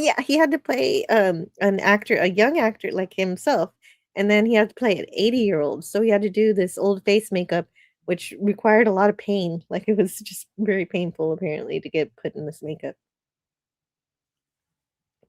I find that facial prosthetics tend to be one of the things that actors say no, and then they do it anyway. But yes, I do think that one of the greatest lines in all of Simpsons history is poison, poison, poison, tasty fish. And that's the episode where Homer eats the fugu and he thinks he's going to die, the blowfish. That's okay. Awesome. Okay, I remember that episode. I'm gonna refresh my StreamYard because I'm told I'm a little bit out of sync. I don't know if anybody else sees that, but I'm just gonna do it. Okay, I can't see. Hi everybody. But yeah, no, I really appreciate his voice acting and whatnot. He's always been a very formidable voice in his presentations. And I know he played the what was it when the Simpsons go to Japan and there's Mr. Sparkle. He plays the game show host in Japan. Hey, is that home on TV? Said the guys at the bar. And yeah, he played himself as well. I do appreciate his work on The Simpsons. I don't even know if Bill's been on The Simpsons. I know Leonard was, but yeah, Leonard definitely was for sure. The Celestial Ballet continues. Does anyone else want to switch seats? Yeah. So, but yeah, he very prolific in his voice acting. He is one of the few that has been on both Star Wars and Star Trek. He was in, I think he was in the Clone Wars. He played like a crime boss that gets killed by Anakin. Who doesn't get killed by Anakin? But yeah, so good. Who would refuse it? Actually, Shatner wasn't on The Simpsons, but of course we know he was on Futurama. Yes, so that's what pulled up for me. And if they have, I guess that's all I had to say about The Simpsons. He was in it, and I liked him. Yay! Yeah. Well, he has a great voice, and it makes sense that he gets hired for voice acting work. That was his first job, as I said, for dubbing Japanese film. Yeah, the American version of he was in a couple of Godzilla movies, doing the dubbing, and so I do have that wonderful Criterion set, and I saw that, and I was like, oh, I got to go back. You gotta listen to it. Yeah. Because 'Cause I usually, know, you just do the well, subtitles. yeah, exactly. I don't usually watch the American version. I watch the subtitled Japanese versions as you do. So I'm gonna have to go back and check them out. Mm, yes, absolutely. See here? I'm having such difficulty with choosing my glasses. Oh, you picked a different pair of glasses and you didn't like that pair? Yeah, I thought they would help, and they're not. Are you having trouble seeing? Do you need to go to the well, okay, you don't have to answer that now. Yes, Jill. I'm blind. You're doing really well for being blind. I had no idea. Illiterate You're and even blind, reading? so it's kind of moot. So the braille wouldn't help if we could provide that. What was that? That was your children fighting to the death. Da, da, da, da, da, da, da, da, da, da, da. Uh, seems to be okay. All She right, knows where I am. that's good. Yeah. So let's see what else I have here. I have a lot of stuff in this document. Takei also appeared in a blue shirt in the second pilot, so he got to appear in all 3 colors. Yes. Let's see that one. We have that one here, I think.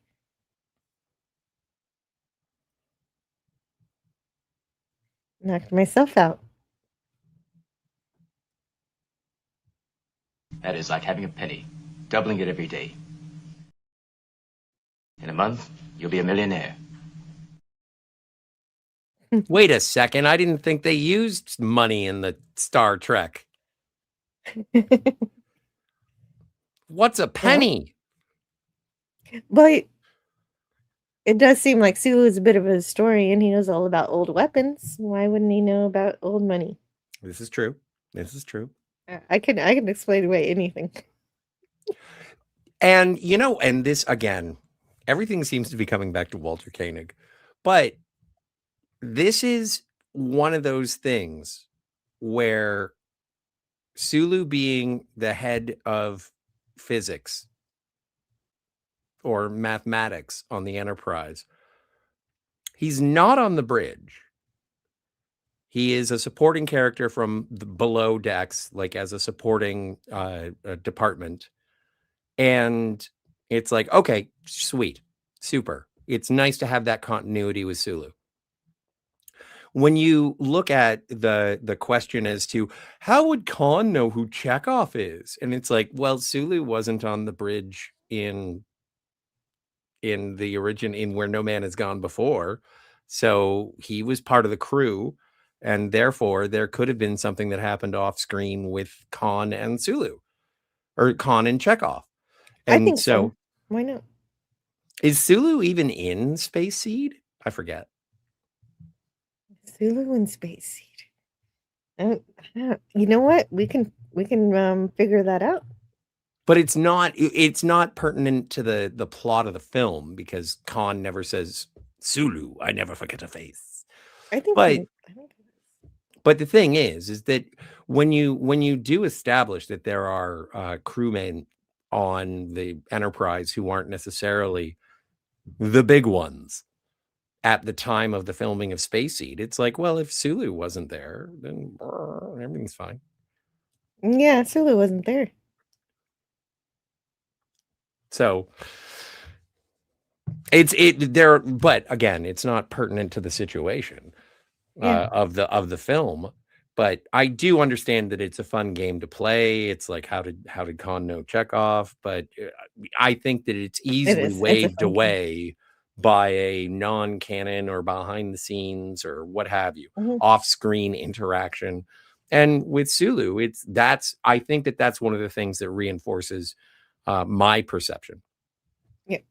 Koenig's story about Chekhov holding up Khan in a line to the head is amusing. Yeah, it is amusing. I never forget a face. I had to poop. Well, it was smart for him not to mention, "Hey, wait a second, I wasn't in that episode," or else, Yeah. Oh, totally. he wouldn't have gotten that scene, and it was the perfect scene for Chekhov because it let him do his signature scream, which, Well, and not only which was that, always but great. it rotates crew members, and it makes it so that Chekhov had a bigger role in Star Trek 2, which I appreciate. And I think it's one of the reasons why he was sort of cemented. If he hadn't been up until that point, but I think that once you get to Star Trek 2, Chekhov is definitely uh, very important. And as the Mhm. same thing happens with Sulu, like, and I'm sure everyone knows this, but I think that it's interesting that it took so long to have Sulu have a first name. The first time that he had a first name in Star Trek was or on screen was in Star Trek 6. It's and when we do play Judgment Rights, I think Mhm. they say Hikaru in 25th anniversary. I think they say Nyota in Judgment Rights. And so there is a sort of beta canon that feeds into the alpha canon or canon Mm. prime. Yeah, I do wish the video games were canon, but they're that good. They're good enough to be canon. Chekhov took so long in the toilet because he was adjusting his wig. Gavin, that's hilarious. Yes. Um, yep. Oh, also, Low Spec is amused at thinking about old kung fu movie time. Also, speaking of Low Spec, is the lag or sync still the issue still there? If it is, that's fine. But just curious. We can drop And out to so Avatar only, and that way it won't be so frustrating. so well, I don't know if it's frustrating. Is it frustrating? I don't know if anybody else sees a sync issue on Rumble, but when George Takei graduated, his parents gave him a gift to go to the Shakespeare Institute at Stratford, in England, and I didn't learn too much about his time there, but apparently that was good for him. Well, that it is kind of amazing. Like it's something that happens with performers. You don't want to be typecast, but also you fit a character type. Mhm. And with George Takei, I'm sure he did. And I think that's part of the reason why he was cast in the Green Beret. Right, this is a good point for you actually to talk about that. You have a story for that? And, yeah, what do you got? Well, so the Green Beret is a movie, the second movie directed by John Wayne, the first being The Alamo. It came out in 1968, and it was uh, there's really no other way to say it, but it was pro-military propaganda in regards to the involvement of the United States in the Vietnam War, or yeah. And George Takei was cast. Now, Jill, you said that there were times when John Wayne was on set and he was like, Sulu, where's Sulu? And then George Takei actually said, and then eventually started calling me George. Yeah, apparently he was a Star Trek fan. And, also I wanna say hello to Glowy, who is Chloe. saying hello to my Rumblebot, who, yeah, you can apparently talk to. Kinda But funny. it was a contentious film simply because John Wayne Mhm. was, well, no matter what you feel about John Wayne, he was a patriot and very American, almost a poster person of the United States and an advocate for and supporter of the United States military. And he went to Vietnam in 1966 on sort of a USO tour to entertain the troops. And he wanted to make a movie about the involvement in Vietnam, and so they did film in Georgia, and so the entirety of the Vietnamese cast or characters were performed by Japanese Americans. George Takei was one of them as a liaison between the American military and the South Vietnamese army, because it was very anti-communist and very pro-South Vietnam. It was contentious because of the response from the American public of what was happening in Vietnam at the time. And this is something that is not just a credit to George Takei, but also a credit to John Wayne, is that George Takei went up to John Wayne. Again, he was co-directing the film. And George Takei apparently said, it's like, I just want you to know I'm here and I'll perform what you want, but I am very much against the Vietnam War.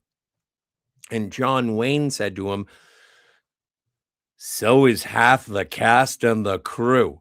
You're not here because of your politics. You're here because of your acting. And that is something that I think a lot of people look down on John Wayne for, is that John Wayne did have very conservative Republican views, very pro-American views when it came to his politics. And I am not saying that with any amount of derision. However, anybody who worked with him said that he really did park his politics at the door when filming a film, when making Yeah, a several movie. people who weren't in favor of the war worked on this movie. It wasn't just George Takei. There were others who were taken in by John Wayne's charm and, and like you said, the way he handled politics. Well, and And his star power, like he was Captain America for a long time. Like we're talking about The Longest Day, where like, and this is his last. I think this is the last movie he directed. I'm not 100% sure, but I think this is his last war movie. And he just wanted to support the troops. And that's what this movie was about. This is, it was to sort of bring it back. Now, the critics lambasted it and said that it was too old-fashioned, too old-timey, a little too fun for the complexity of what was going on in Vietnam. However, it was a box office success. It made $22 million in 1968, which roughly translates to about 240 million in modern dollars, which I didn't see what the budget was. But yeah, it was an opportunity for George Takei to be there, and he was true to his convictions, but also didn't jeopardize his career in the process. I saw the movie for the first time yesterday. It's fine. It is an old-timey war movie. It feels like something out of World War II. It feels like a Mr. Roberts with Henry Ford and Jack Lemmon, but it is dealing after, like, I grew up in the 80s watching the traumas of the Vietnam War on screen and watching the Green Beret. It was very pro American military, but that's exactly what it was set out to do. yeah, And it sounds like that was what John Wayne was going for. It was a John Wayne movie. yep. He did all of that with it. And Tiger Stripes had to go, so if she's Oh. still listening, I'll talk to you later. Thanks for stopping by. See you, Tiger. Yeah. But across the board, I would say that the movie is, if you haven't seen The Green Beret, I would watch it through the prism in which it was created, filmed, the reason it was made. And George Takei does a great job. He does a good job. He is not Sulu. He is, but then again, this was a movie that was supported by the studio based on don't talk so much. Make this action. Make this if you want to make an army movie, make an army movie. And so everybody is very, very specific in their roles and how they move forward in the plot. It does make a sunnier version of Vietnam than you're used to, because I don't know, I've never seen a fun romp in a Vietnam movie, and this one is very close to sort of a, I don't know, it's almost like a Kelly's Heroes, but there is some like it as Roger Ebert put it, it is a cowboys and Indians version of Vietnam. And I can't disagree with that. However, I don't think it's worth dismissing. It was critically lambasted. It was financially successful. And if you do have the opportunity, it's 2 hours and 20 minutes. And if you want to see a John Wayne war movie in Vietnam, I'd say go for it. You get Takei, but yeah, the people who made it had their political opinions, and they also wanted to work with John Wayne. They wanted to tell the story to be able to support American troops, no matter what the reality of the situation had been at the time. And so it is worth seeking out if you are so interested. And if I were in George Takei's shoes and looking back upon it as to whether or not I would rather be on a John Wayne movie or Star Trek, I don't know what I would choose, because with as it goes in Hollywood, if you have an opportunity to work with a legend, I say work with the legend and then hopefully be able to get back to your day job as long as they don't fire you. And luckily, in the case of George Takei, he was not fired. He was not let go for absence during the second season. Yeah, thank goodness. That's good. Yeah, I'm glad that, yeah, he was going to get a bunch of lines, but since he wasn't there, as we mentioned already, Kaney got him. And yeah, that's thanks for that. I knew you watched that movie just for this, so thank you for doing the homework on that one. I still have not seen the movie myself. Well, it's so strange when you watch a Vietnam movie. Like I often feel it's like, okay, so this is a movie about Vietnam. All right, I can't wait to be depressed. And so I was watching this, and with the full knowledge of it being sort of, the only way I can say it is propagandistic. Like, it is propaganda to support the troops and say this is a war that is winnable. Yeah, We are on it the was side very of widely virtue. believed. Yeah, that there were problems with the choices there. And watching it, it's just the sunnier side of the street than I have ever seen a Vietnam movie, ever. Like, and then 1968, and then you get to something like The Deer Hunter less than a decade later, and it's like, oh, it's terror. And then Apocalypse Now, oh, it's terror. And then you go forward, and things like Born on the 4th of July and Platoon and Full Metal Jacket, like they're Siege on Fire Base Gloria. Like, you watch Vietnam movies, none of them portray it in the same way that the Green Beret does, because the Green Beret is like, we stand behind the troops and we are on their side, and it's virtuous, and we are doing the right thing. And it's I would say it's less than a handful of movies I Do can that. count Yeah. that do that. For this war. Franco Walker says at least 90% of American war movies are propaganda. And Gavin, well, it says Brannigan and McHugh were better films anyhow. I like Brannigan. I haven't seen McHugh. And so, and Nim says, I didn't like it. I preferred him as Rooster Cogburn. Well, yeah, that's fine. I like The Searchers, but I'm just referring to the genre of the Vietnam War film. We can talk about John Wayne movies until the cows come home, but it's also interesting when a movie is financially successful, critically lambasted.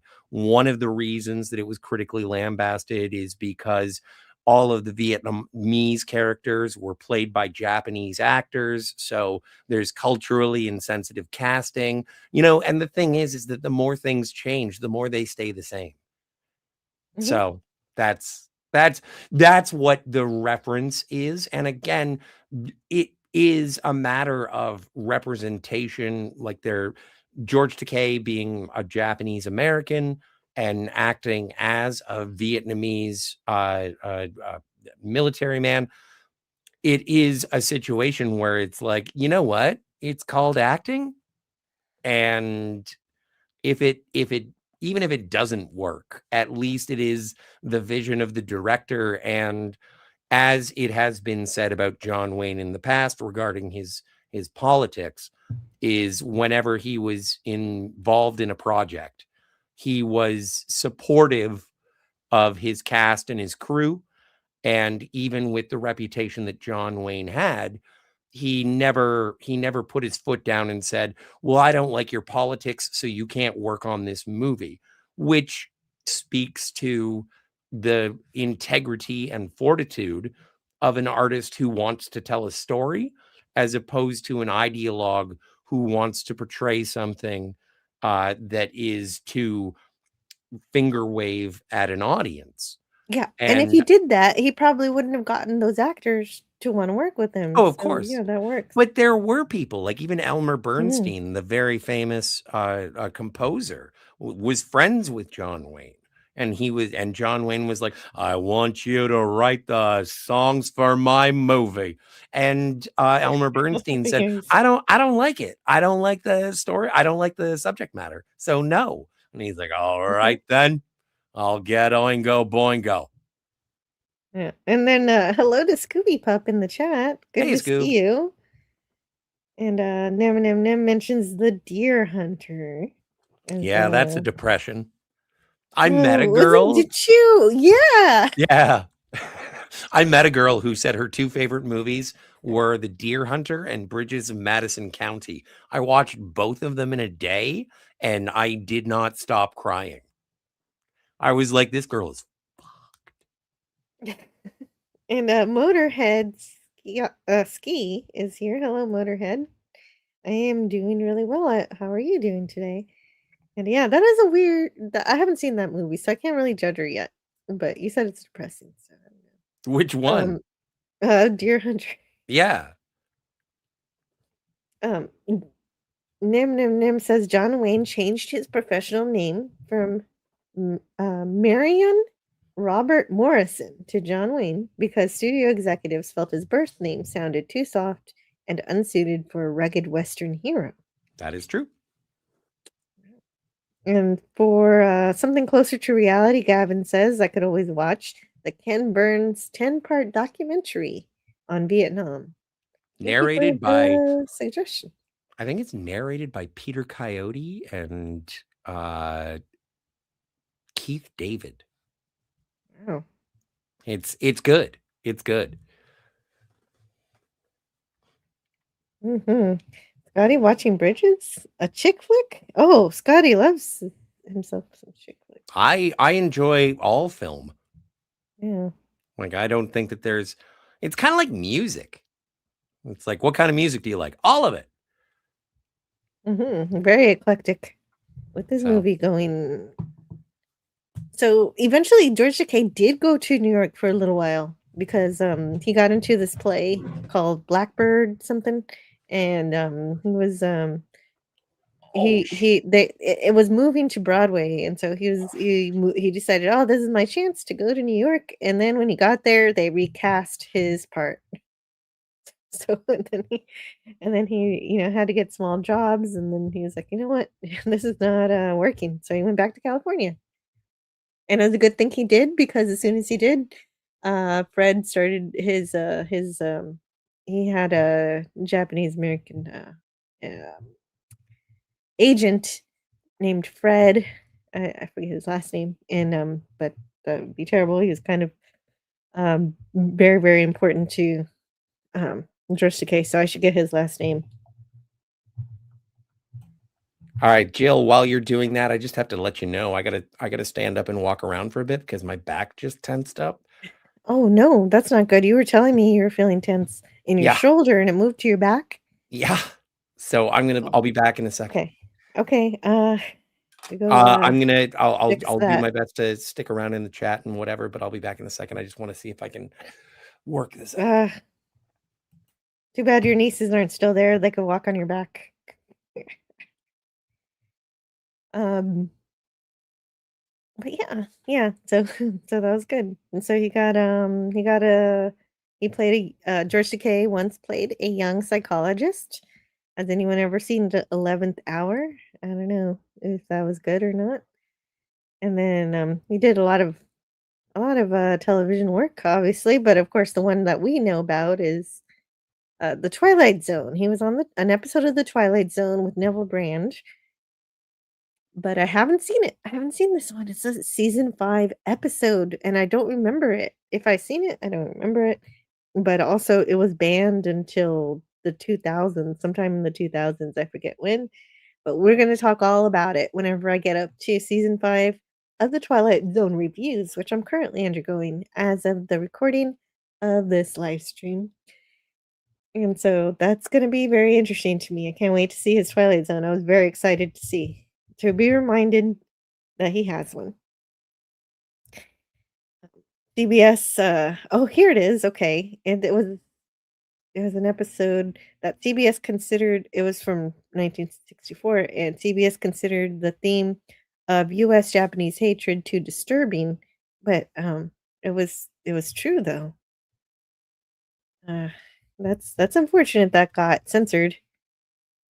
So I look forward to watching it. And so, but I'm not gonna look. I was gonna watch it last night, but I ran out of time to do it. But that's good because we're gonna save it for my review of it. And this is also the point where he took his education at UCLA further, so he didn't just get his bachelor's in acting. He went for his master's, and so he kind of got a little bit teased about it from Cary Grant, who said, "You're such a studious young man, George. Study, study, study." And and so he says, Cary Grant also said, "Why do you want to be a smart actor when all you need is to be dumb and handsome like me?" And George said, "Well, since I'm not as handsome as you, I thought I'd hedge my bet by trying to be a bit educated." And and and Cary Grant said, "Good idea. Get educated. You'll be so smart that you'll become a producer." Oh, hold on. I gotta step away.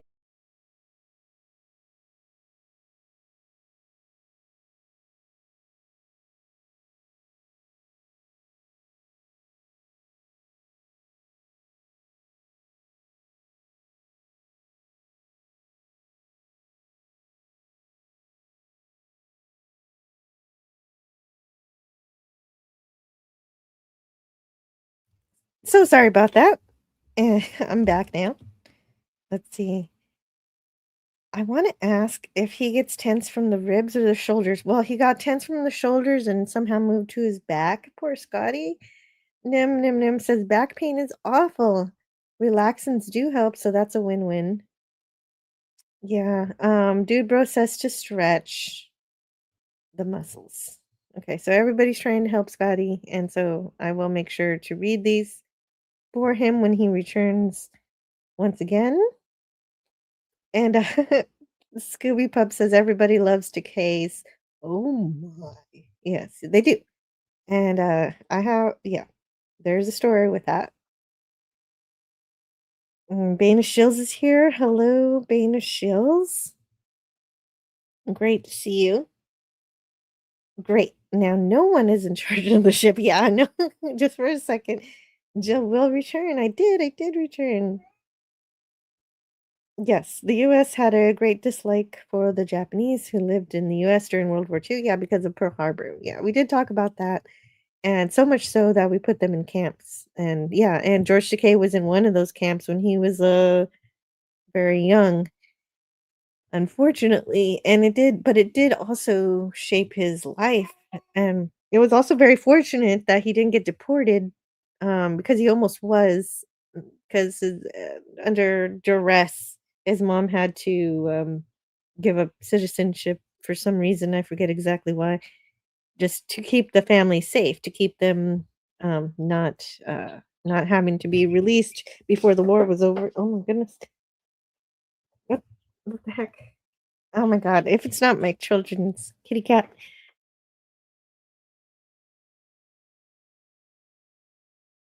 Okay, okay. Well, that's great. Same thing.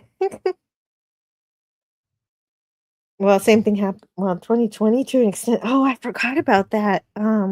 Where did that happen though? I don't think that was America though. That was like Australia, right? Anyway,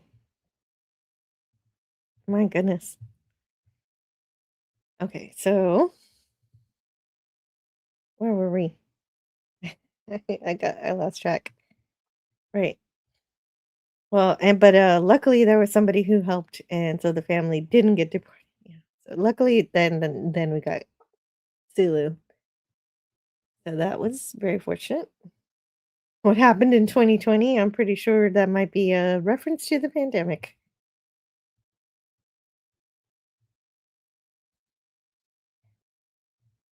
Oh, that's right.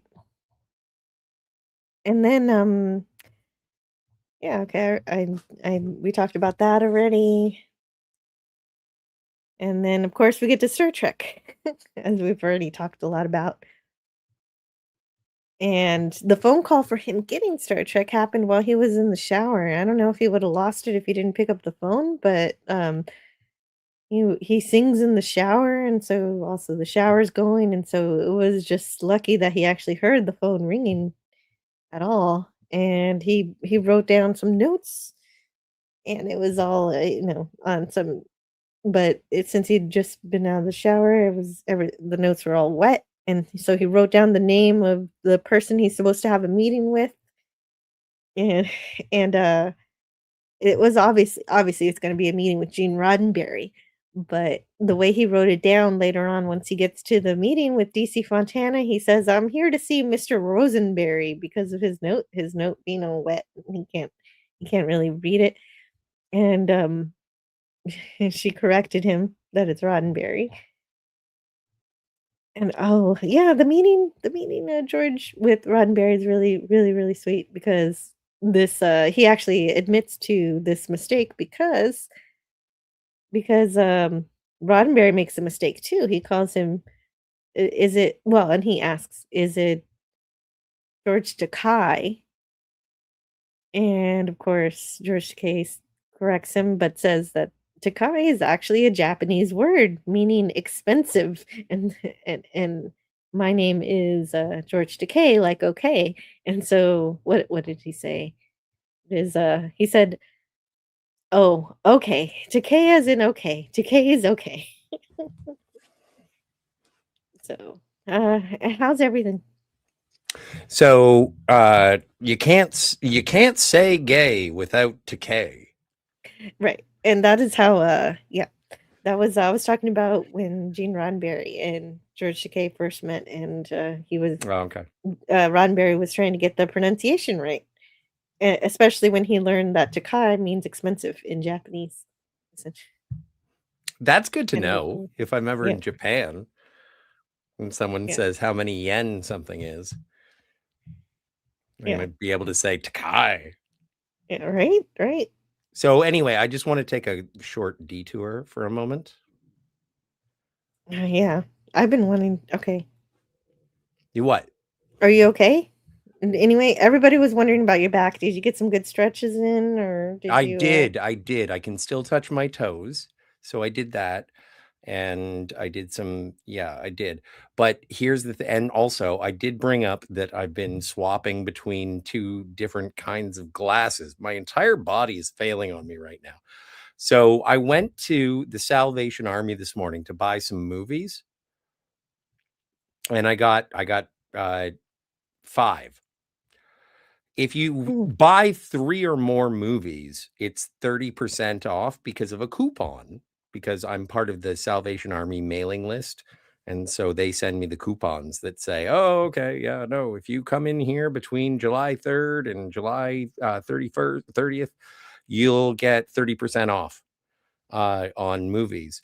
So I go up to the counter with my 5 movies and they say, oh, it's going to be $14. And I was like, is that with the discount? And the lady behind the counter said, oh, you're a senior? And she wasn't messing with me. And I was like, no, I have a coupon that says, because there's the 30% off on the media and books and everything. And she was like, oh, okay. Yeah. That's fine. That's fine. And so today was the first time that someone has asked me if I was a senior in earnest. And it's what do they call it? Karma or some sort of universal joke on me. It's like, yes, today, Scott, is the day that you are going to be called old, not only by the external world, but also by your own body. Oh, wow. That is the interesting juncture, cross section of feelings. I'm sorry, you're not feeling good, and simultaneously, people are telling you you don't look. You look don't old. young. You look old. I did ask Wow. if it was cheaper. And so maybe I should start going to McDonald's for free coffee or something. I don't know. Well, I think you had to be 55, right? Is it like Yeah. senior discount 55? So Maybe you I you can still have to wait 7 years.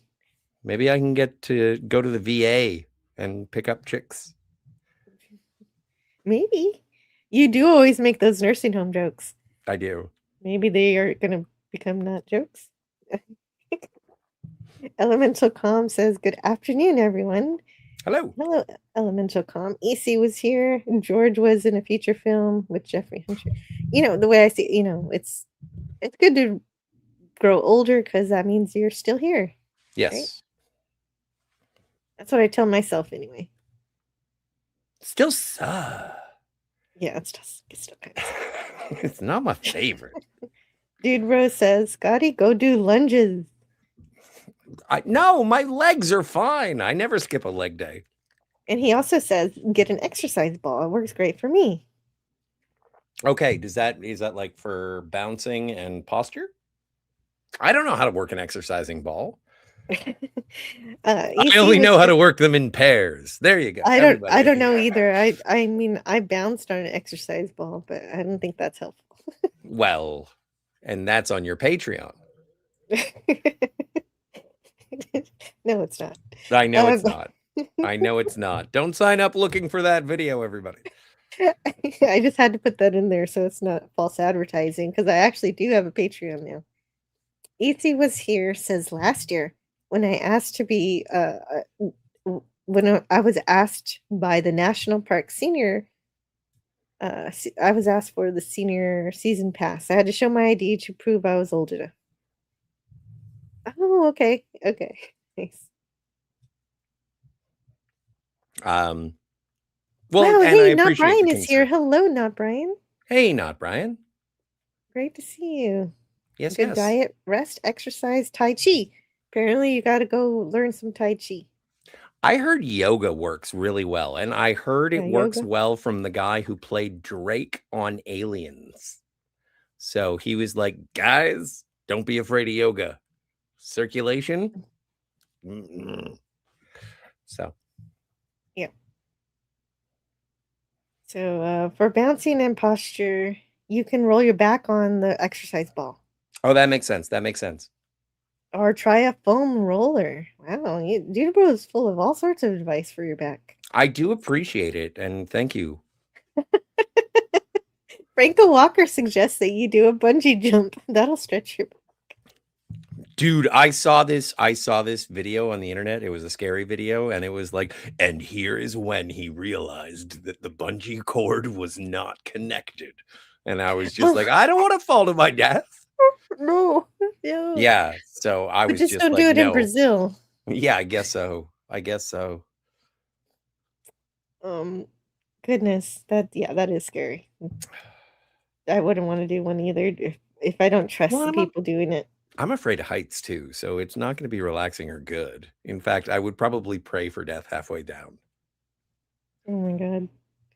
And then you wouldn't though. You'd be okay. Well, then but I'd you'd be just be scared the relieved. whole time. Yeah.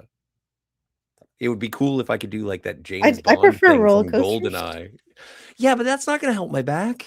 No, that's not gonna help. Roller coasters are not gonna help your back.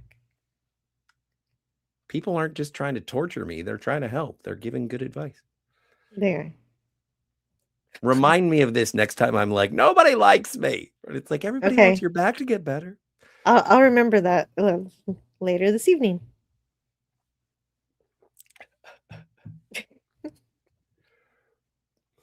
Let's see where. Okay. Oh, that's right. Somebody Scooby Pup was saying everybody likes oh my. And do you know the origin of that? No. It's from the Howard Stern show once again, like I was mentioning him earlier. But George Takei went on there for the first time, and he was actually bad mouthing the show before he got on. Like who will listen to this? Can somebody put on some music? And then he got on the show, and Howard Stern says you have a deep voice. You must have a really large well, he was vulgar about it. and that's when George Takei said, "Oh my," and it was recorded and forever used as a sound clip for his show until it ended, and so that was it, and so that became his signature. Well, and that Okay. is, I think that is something Mhm. that George Takei has actually sort of transcended his Star Trek fame in that, oh my, and his appearances on the Howard Stern show. Heck, I just saw a movie a couple of months ago. It's called The Great Buck Howard, and it's about the amazing Kreskin. But they use different names to protect the innocent. But on the special features of the DVD, there is an interview with the amazing Kreskin. And part of the running gag of the movie is, and he's like, he keeps bringing up, and he's like, and I'm also very good friends with George Takei. And everyone's like, what a weird thing to boast about. And then at the end of the movie, not near the end of the movie, in his sort of successful reemergence onto the Kreskin talk show circuit, where he is a mentalist and everything. And it's a fun movie. If you like the movie That Thing You Do, you will like the movie The Great Buck Howard. But he's going along, and then he ends up on Regis and Kelly. And Regis is like, well, we just wanted to introduce you. One of your old friends is here. It's Mr. George Takei. And then George Takei comes out and sees the amazing Kreskin. It's about the amazing Kreskin, but he's played by John Malkovich. Okay, well, and he's friends with George Takei. That's the important part. So not Brian sent a super chat. Remonetization is real. It does happen on occasion. YouTube does correct mistakes. They don't apologize for it though. They don't even send you an email that says we carefully, like, I see a lot of people get a message. We carefully looked over your channel and realized you should be part of the partner. I never got that. I just got it back just silently without any explanation whatsoever. Well, It's and I would like to and point thank out, you so much for the 10 pounds. Not yes, right. you are going to play a video, but I want to say something before you play the video, just because it's pertinent to the chat. Is you didn't just get your monetization back. It's true. You worked tirelessly to ensure that any copyrighted material was taken away. You took out dead air. You edited things. You found times that I had said inappropriate things. And you went through basically your entire back catalog to ensure that what you were doing on YouTube was a show that you were proud of. And you were told by YouTube that it was AI and repetitive. And you were like, no, you changed your intros. You've limited your videos to a certain length. The amount of work that you have done to reattain monetization or to be welcomed back into the YouTube money-making machine, you worked incredibly hard at it. And so it isn't a matter of they gave it back to you. You worked for it and you were successful. So You're right. I did please. earn it. So yeah. They call that meaningful edits. I forget what they call it, something like that. But yes, I did edit a lot. And there are a lot of things that are still unlisted that I'm going to bring back slowly as I can. And so those will be fun to see again. You'll see them again someday. But it wasn't just bestowed upon you.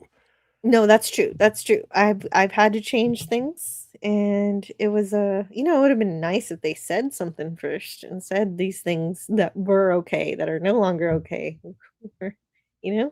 But Don't talk about it. I'm just going to start making a list. There's a list. You're right. Heavens and gosh. Sorry. No, that's okay. And the cat's away. Nice. Give him another one. It's pounds. I think that the exchange rate is okay. We're gonna go for the naked time, which is amazing, which I want to talk about anyway.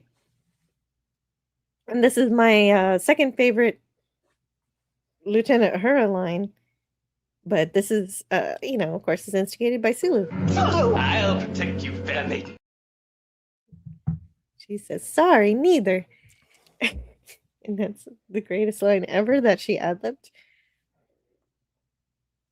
And then he's just harassing the Enterprise crew because he's infected by that disease. You either leave this war bloodied or with my blood on your swords.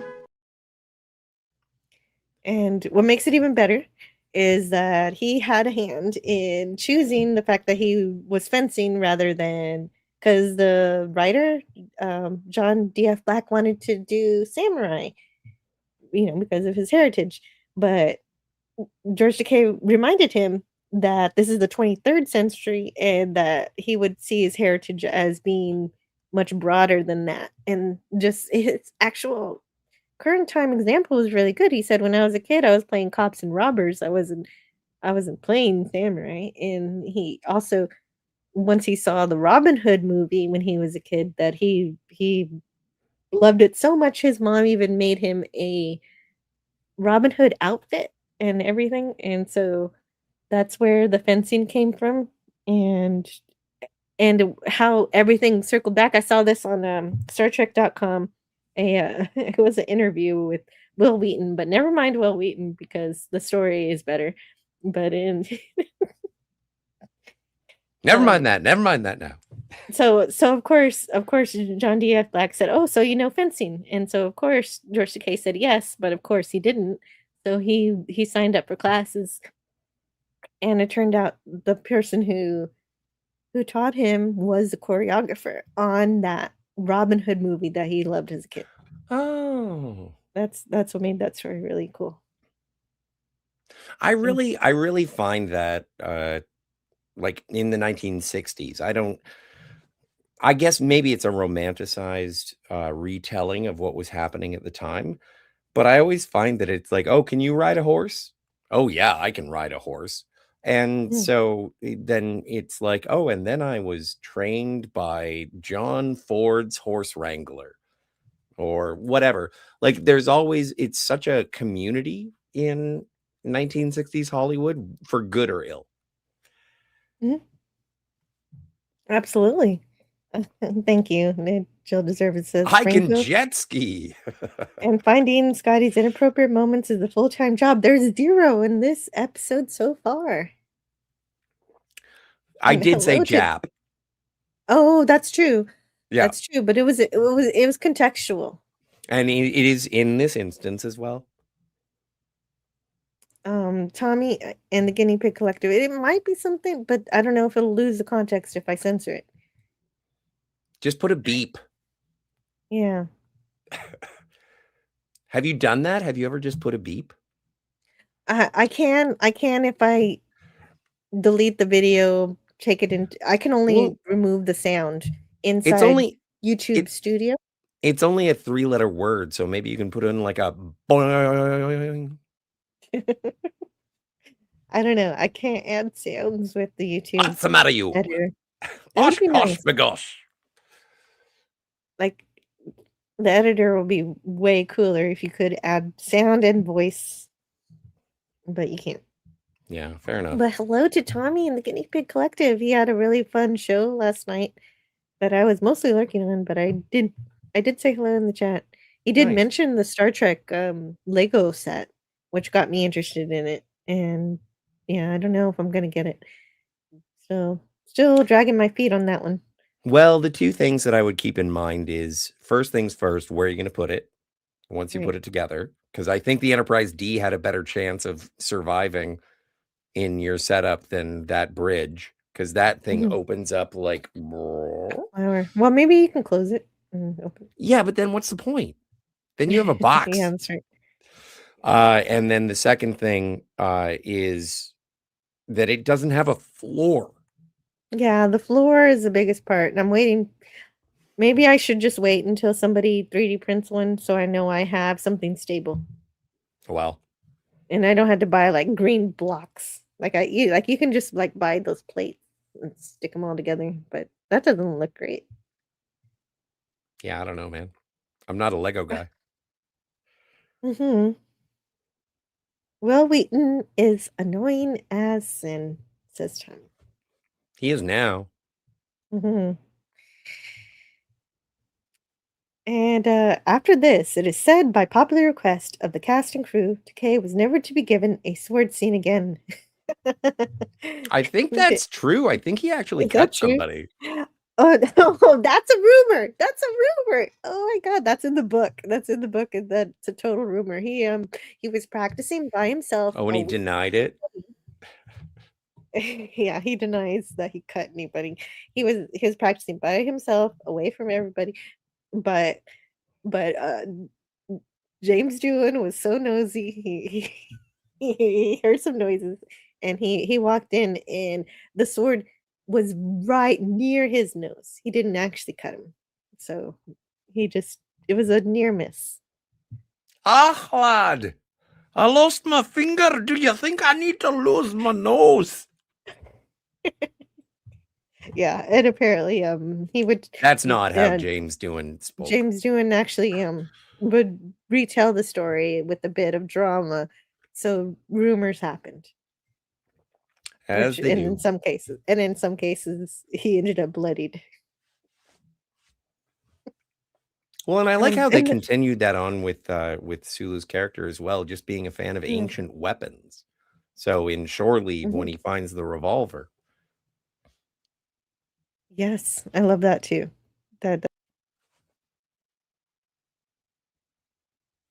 Isn't it a beauty? He was crazy about that gun. So crazy, Shatner was like, I'm gonna take this. Let me hold on to that for you.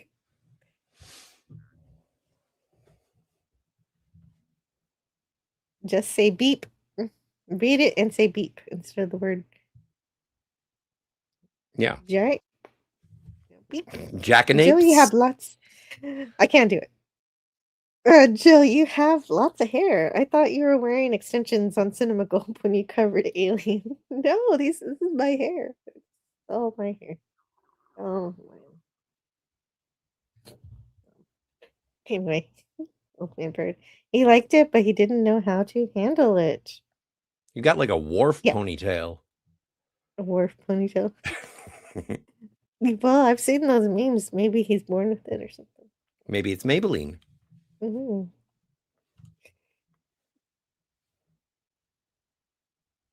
Hey Jill, this is your reminder to raid another channel. Oh, that's the Rumblebot. Yeah. Yes. Yeah, when we're finished. We're not finished yet, Rumblebot. Leave us alone. We got some things to do. Oh, Morgan Lux says I just subscribed to Tommy. Hooray. Nice. That's awesome. Oh, to Tommy. Yeah, Tommy Guinea Pig Collective. Anytime somebody shows up, their link shows up in the chat thanks to my Jill Notes bot. And so Nice. that earned him a sub. Yay. That's good news. I like that. I like that a lot. He has such amazing shows. He really puts a lot of work into those too. Jill is wearing one of Koenig's wigs. Yeah, well, he didn't want them anymore. He didn't like them very much. And yeah. See, it's kind of interesting that it's his Walter's last name is Koenig, Mhm. and everybody calls him Koenig. But George's last name is Takei, but everyone calls him Takai. It's like if you throw an I into anything, no one knows how to pronounce anything. Yes. Unless it's Nimoy yeah. or Nimoy. I was a bigger offender of mispronouncing Koenig for honestly up until I did the stream about him. I finally learned that was my big takeaway was how to say his name right. That's what you learned from Walter Koenig. Koenig. That's it. That's the one. That's the guy. And yeah, so that's great. Yeah, and of course, Sulu was awesome, as Scooby Pup said earlier. So also, in other news, how did you feel? Because George Takei is part of the Disney animated universe. We'll ask how Jill feels about it when she gets back, but George Takei is part of the Disney animated universe as well. He was in Mulan,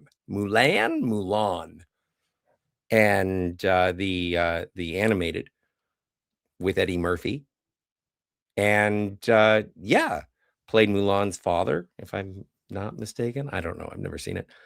And so, yeah, it is interesting that he is sort of immortalized through the Disney animated features as well. What was he in Disney? Mulan or Mulan. Oh, that's right. He was a Mongolian. I thought he was Mulan's dad. Oh, he was Mulan's dad? I'm going to have to look. Oh, hold on. Okay. Maybe I just romanticize every... No, you're probably right. He's I could Mulan's be dad. wrong. I don't know. I don't know what's going on. I didn't know that. I love Mulan, and I didn't realize he was in it. Oh, totes. Oh, he was also in a very short Treks. He was the first ancestor. So he was Oh, so he was in it, but he wasn't. Okay. So I was incorrect. He was in he was in the Kung Fu Panda television show. So he was still Mulan's family, just a ghost. Like a Force ghost? Yeah. Why not? First ancestor, yes. He was also in Mulan 2. And he was in Ninja Cheerleaders, which I have to put on my list now. Oh, Ninja Cheerleaders. Yeah, let's see. What? What else did you say before Ninja Cheerleaders? You said I'm something. sorry, I'm in the middle of looking up Ninja Turtle cheerleaders. So we're gonna have to just take a second here. Okay. This is All right. fun. This is a fun No, I game. said Mulan 2. Okay. I thought you said something before that, but maybe not. Let's see. I don't know. Anyway, I just wanted to say that he was a part of Disney um, as well, so he he's got that. was in an episode. He was in a few episodes of Resident Alien, which I have not seen those episodes. I've heard it good. I've heard it season was 2. good, but I heard that the latest season went woke. Yeah, that's why I haven't. But I heard it wasn't that bad, and so I still want to see it. Like it was still really good. Like it wasn't too. I only use that in quotations of what other people said. Yeah, I've heard mostly good things, so I still want to see it. Especially if George Takei makes a cameo in 3 episodes. That's worth Well, it. of course it's woke. They had a gay guy on the show. Once again, diversity is not woke. Oh, I don't know what the definition is. They try to. Well, the definition is that you belittle people and put them down Right.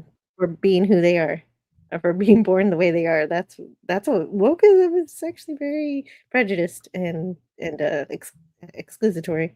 Yeah, and it happens on both sides. Of well, Prejudice. that's There's no such thing as anti-race what is it? Opposite racism? Reverse racism is the thing, and it's like reverse bigotry isn't a thing. What does that It's even? just What called that even? Oh, bigotry. Yes, that's right. Okay, I see where you're going now. You were losing me. Yeah, I didn't want to go on a tangent. I just wanted to say, and I agree with you. I think you and I agree in our definitions of woke. But yeah, no, I was just making a joke because George Takei, he's married to a man. Yeah, he is named That's Brad. awfully gay. Yeah. And Do you like him? He had a wedding. Do you like him? I love George Takei. Yeah, me too. He has his problems. I don't agree with him on a lot of things. I know. Agreed. But I don't he's agree really with you nice. on a bunch of stuff. Yeah, that's true. We're still friends.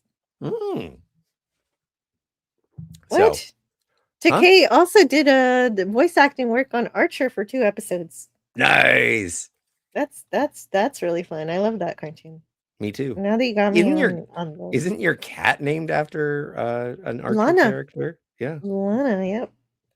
Lana. Because my idea was that I was also going to buy a boy tuxedo cat, and name him Archer, but I never did it. Or Sterling, or whatever. What's the name of the ocelot? Babu. So if Archer and Lana ever had a child, it would be Babu. Oh. Yeah. That never happened. No. What is Super Ninjas? Super Ninjas? He's using all of that. No, I'm with Ninja Strippers still. Well, okay. But he was in Avatar: The Last Airbender. He was in Scrubs, Malcolm in the Middle, Futurama, Samurai Jack, Kim Possible, Batman Jack, Beyond. Cool. He was in Hercules as Ptolemy. That's not accurate to the Greek originals. Hey, Ptolemy. Arnold. Oh, and also, okay. So before we get all off track, I love Hey Arnold. We're already on an IMDb railroad. But we didn't get an opportunity to talk about Flashback. No, I know. Star Trek Voyager episode. Well, I'm not even halfway there yet in my notes. All right. But we can talk about it now if you want. Well, no, it's up to you. Flashback is no, go ahead. Talk about Flashback. I love Flashback. It's kind of weird. It's kind of not, maybe it's not my favorite. Here comes TOS again, but it was okay.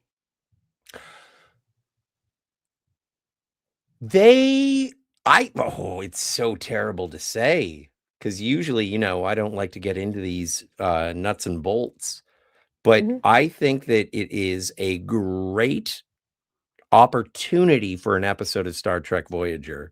However, it was filmed so terribly. Like whoever directed it sucked. Mhm.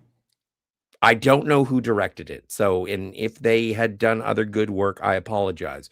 But in terms of recreating Star Trek 6, I don't think they did a very good job. It is so incredible that they got back like the most important people, except for Christian Slater, from Star Trek 6. And they even threw in Michael Ansara as Kang. Mhm. That's And pretty cool, but it what? was really cool, but it was shot so flat. Like, it's weird when you watch trial, because these were both 30th anniversary episodes. And Deep Space Nine is shot in sort of a low light way that when they go back to the original series, it's all bright and colorful. And it's like, oh, Mhm. okay, the difference between the two time periods is evident. However, when it comes to flashback, it's like, yeah, the lights are always really, really bright here on Voyager. And then they go back to the Excelsior and it's like, yep, still very, very bright. And so I don't know what it is in terms of the direction, the lighting. I don't know what they could have done to make it better. But when Oh, okay. You were expecting the cinematic feel yeah, of the movie to something, appear. That something. didn't bother me. What bothered me, I mean, because the episode mostly shows respect, except for when Janeway says something like, "Oh, in TOS Starfleet would have been, oh, something about What, those violating the old Prime scientists? Directive," or well, she doesn't say that, No. but you know what I mean. Yes, I do. Original series Starfleet would For be so as if long. like like like she's trying to say they were like, I don't know. She's violating the Prime Directive so many times. She's just not one to talk here. That's all I'm trying to say. For so long, I held that as like a pee under my 99 mattresses. And that's why I didn't like Captain Janeway, because she talked about Dr. McCoy, Sulu, Kirk. Those are the three that I think she brings up. And she says it was a different time. You were out of contact with Starfleet for like days at a time. She talked about it, and then Harry Kim is there talking about it as well. And it's like, no replicators, no holodecks. And so for a long time, I held that as like a shut up, guys. But as I think about it more, it was like 120 years before they were in the Delta Quadrant. And so I think about what I think of people from 120 years ago. And I'm like, I don't know, man. I don't know if I would be able to do that. Like I could romanticize 1914 or 1904, like the gold rush or the old Yeah, West, and be the like, oh, trains. you didn't have to worry about people coming and knocking on your door and worrying about you paying your bills. And it's like, and then you sort of talk about them in a primitive way from today's aspect. And when I sort of rediscovered flashback specifically, I went back because I had to make amends with Captain Janeway. And it was like, she's not saying it derogatorily. She's saying that it was a different time. And it was a different organization of Starfleet and the Federation. And like they were still at that time hammering out the treaty between the Federation and the Klingons, something that Janeway and Kim would have known basically their entire lives. Yeah, the rules are different, and that's Yeah. true. So, but the way she said it, I think it was just It off-putting. was It was a dismissive. bad choice of words. Yeah.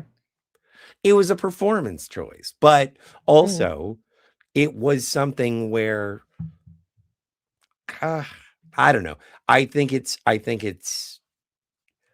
not everybody is going to bow down to the original series cast.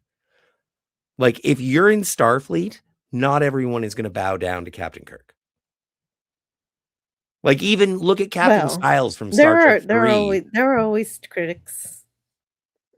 Well, no, I'm saying in universe, the characters. Yes, that's what I mean.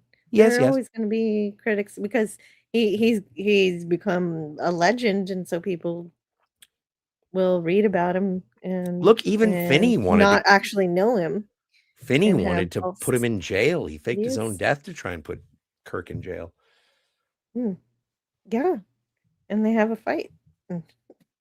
Kirk wins. Yeah, he does. And then Finney's daughter forgives him. Yeah, It's a lovely she story. does. It is. That is a good episode. Yeah, I like it. It is. I'm looking for my chat. Here. I got a star somewhere. I think I need to read the chat. Oh, wait. Here. I think you do have some stars. I found one. Well, the last star is not Brian's very, very generous $78,000 chat. Well, the actual last chat I read, though, because it also highlights the chats for me and tells me which ones I read, was that Will Wheaton is annoying. So, yes, that was true, too. So, the series was canceled either way, so it doesn't matter. Wait, what? I don't know what that's in reference to. What series? I don't know. No, I need to make sure I know the context of the comment before I read it. See, and that's the difficulty, is keeping up with the comments, because you guys are reacting to our words in real time, and we appreciate it. Thank you so much. Yes, we do. Tim Russ played a human in Star Trek VI, but somehow was shown as Tuvok, a Vulcan, in the Voyager episode. Or so I've heard. Yeah. Well, no. No? Tim Russ was a human in Star Trek Generations. Oh, in Generations. Okay. There you go. And then he was also in Starship Mine, where it's basically Picard doing Die Hard on the Enterprise with the tachyon sweep, because they're getting trilithium resin. He never gets to ride his horsey. He never gets to ride his horsey. I have always wondered about that saddle. Yeah, like he because the tachyon pulse should have deleted it. Yeah. So, and then I think he was a Klingon. Yeah, he was a Klingon. Tim Russ was a Klingon at one point. Yeah. All different characters. Like when he's a human, he's not Tuvok. Right. So yeah, no, Tuvok's been all over the place, and he ain't found shit. Right. That's what he's remembered for. And he loves that he's remembered for that. If you ever meet him, please mention it. But that's like, you know what? Disagreeing with Tim Russ. It's one of those things where it's like, and all I'm known for is saying I ain't found shit. And it's like, no. I know you as Tuvok. I know you from Star Trek. So the entire preposition is like, nobody knows me from Star Trek. And it's like, no, I do. I know him from Star Trek too. I didn't even know That's why I like that him clip. from. I think it's funny. Yes. Jason Love is here. You know, hey, Jay. why didn't I get that button? I should have had that button. I gotta grab that at some point. I should be able to find that pretty easily.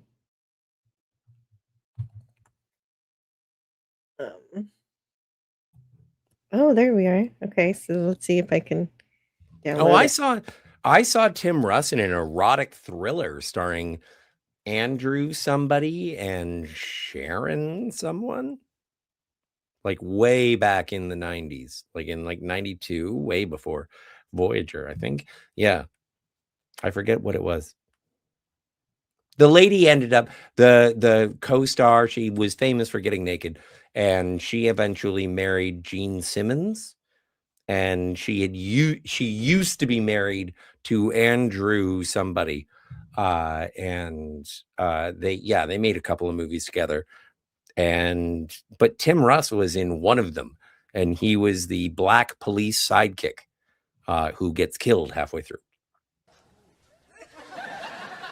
Oh my. Appropriate use.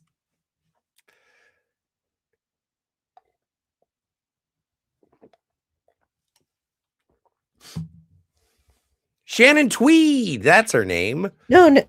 Oh, okay. But that clip I got for George Takei's catchphrase is from a episode of Roseanne. I remember watching that. That wasn't even the Big Bang Theory? No, that wasn't the Big Bang Theory at all. No. That's awesome. Yeah. I'm so glad. Anytime I see a clip from the Big Bang Theory, my toes fall off. Well, your toes are safe today when you need those toes to be able to walk around. They grow back. Oh, they do? Well, Yeah. I did not realize you were a lizard. No, that's my mutant power. I have grow backable toes.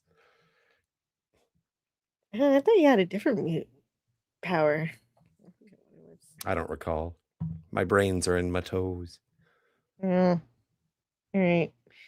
Where are those chats? Okay, so Tommy says I have very few issues with the mini Star Trek series out until modern stuff, with the exception of Voyager. Well, Voyager's good and Enterprise is good.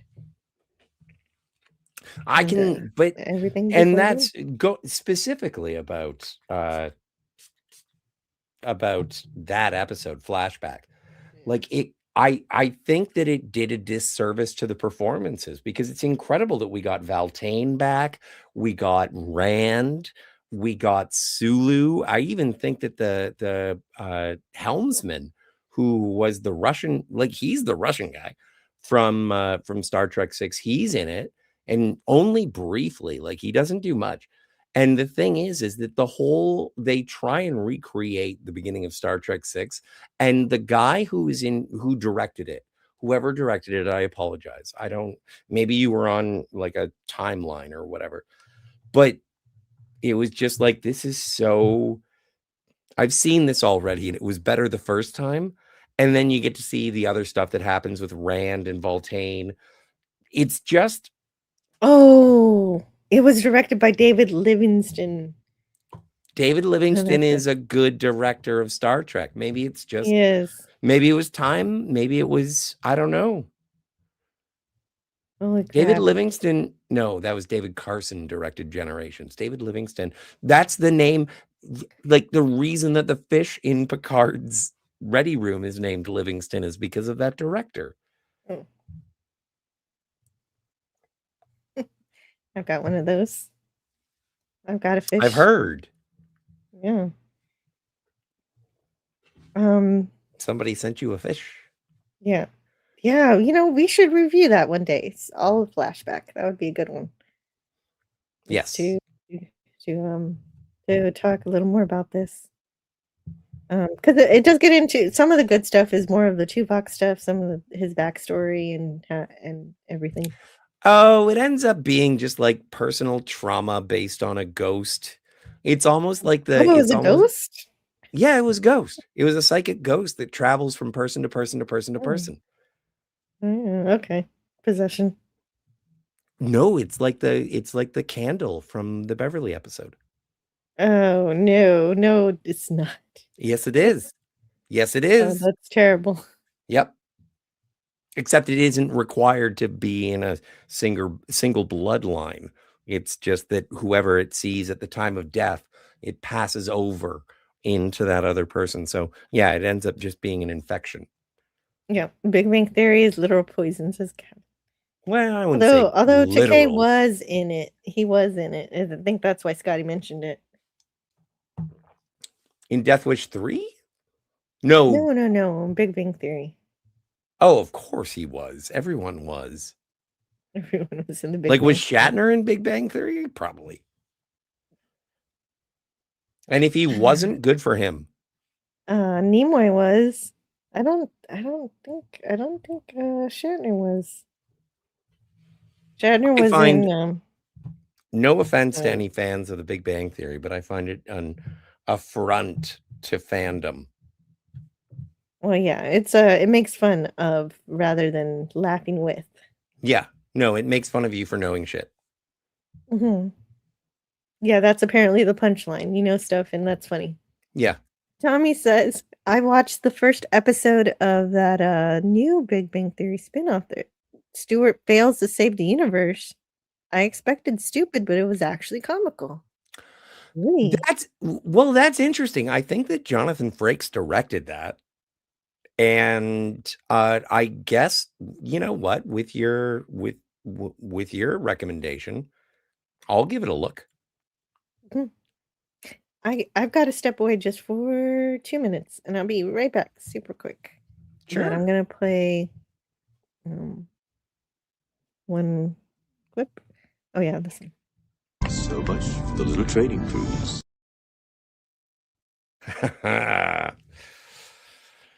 Oh, are there any and I will pay attention to the chat for this, or at least on the YouTube side, what StreamYards avails me to. Are there any obscure George Takei roles that you have found that we're not talking about? I'm just curious because he's been in so much. And again, I want to go back to the Starfleet Academy video games.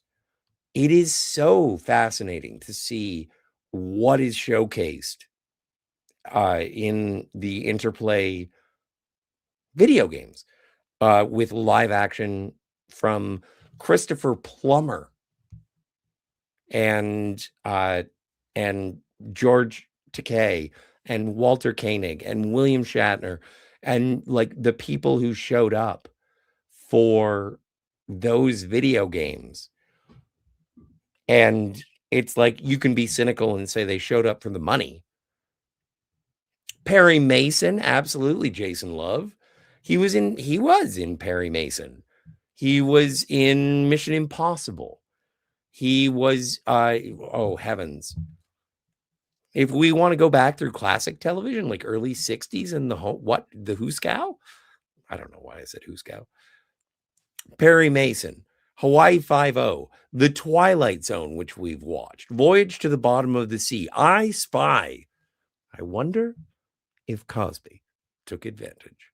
Mission Impossible, The Courtship of Eddie's Father, which every old person I know is like, oh, it's like, I don't even know what that is.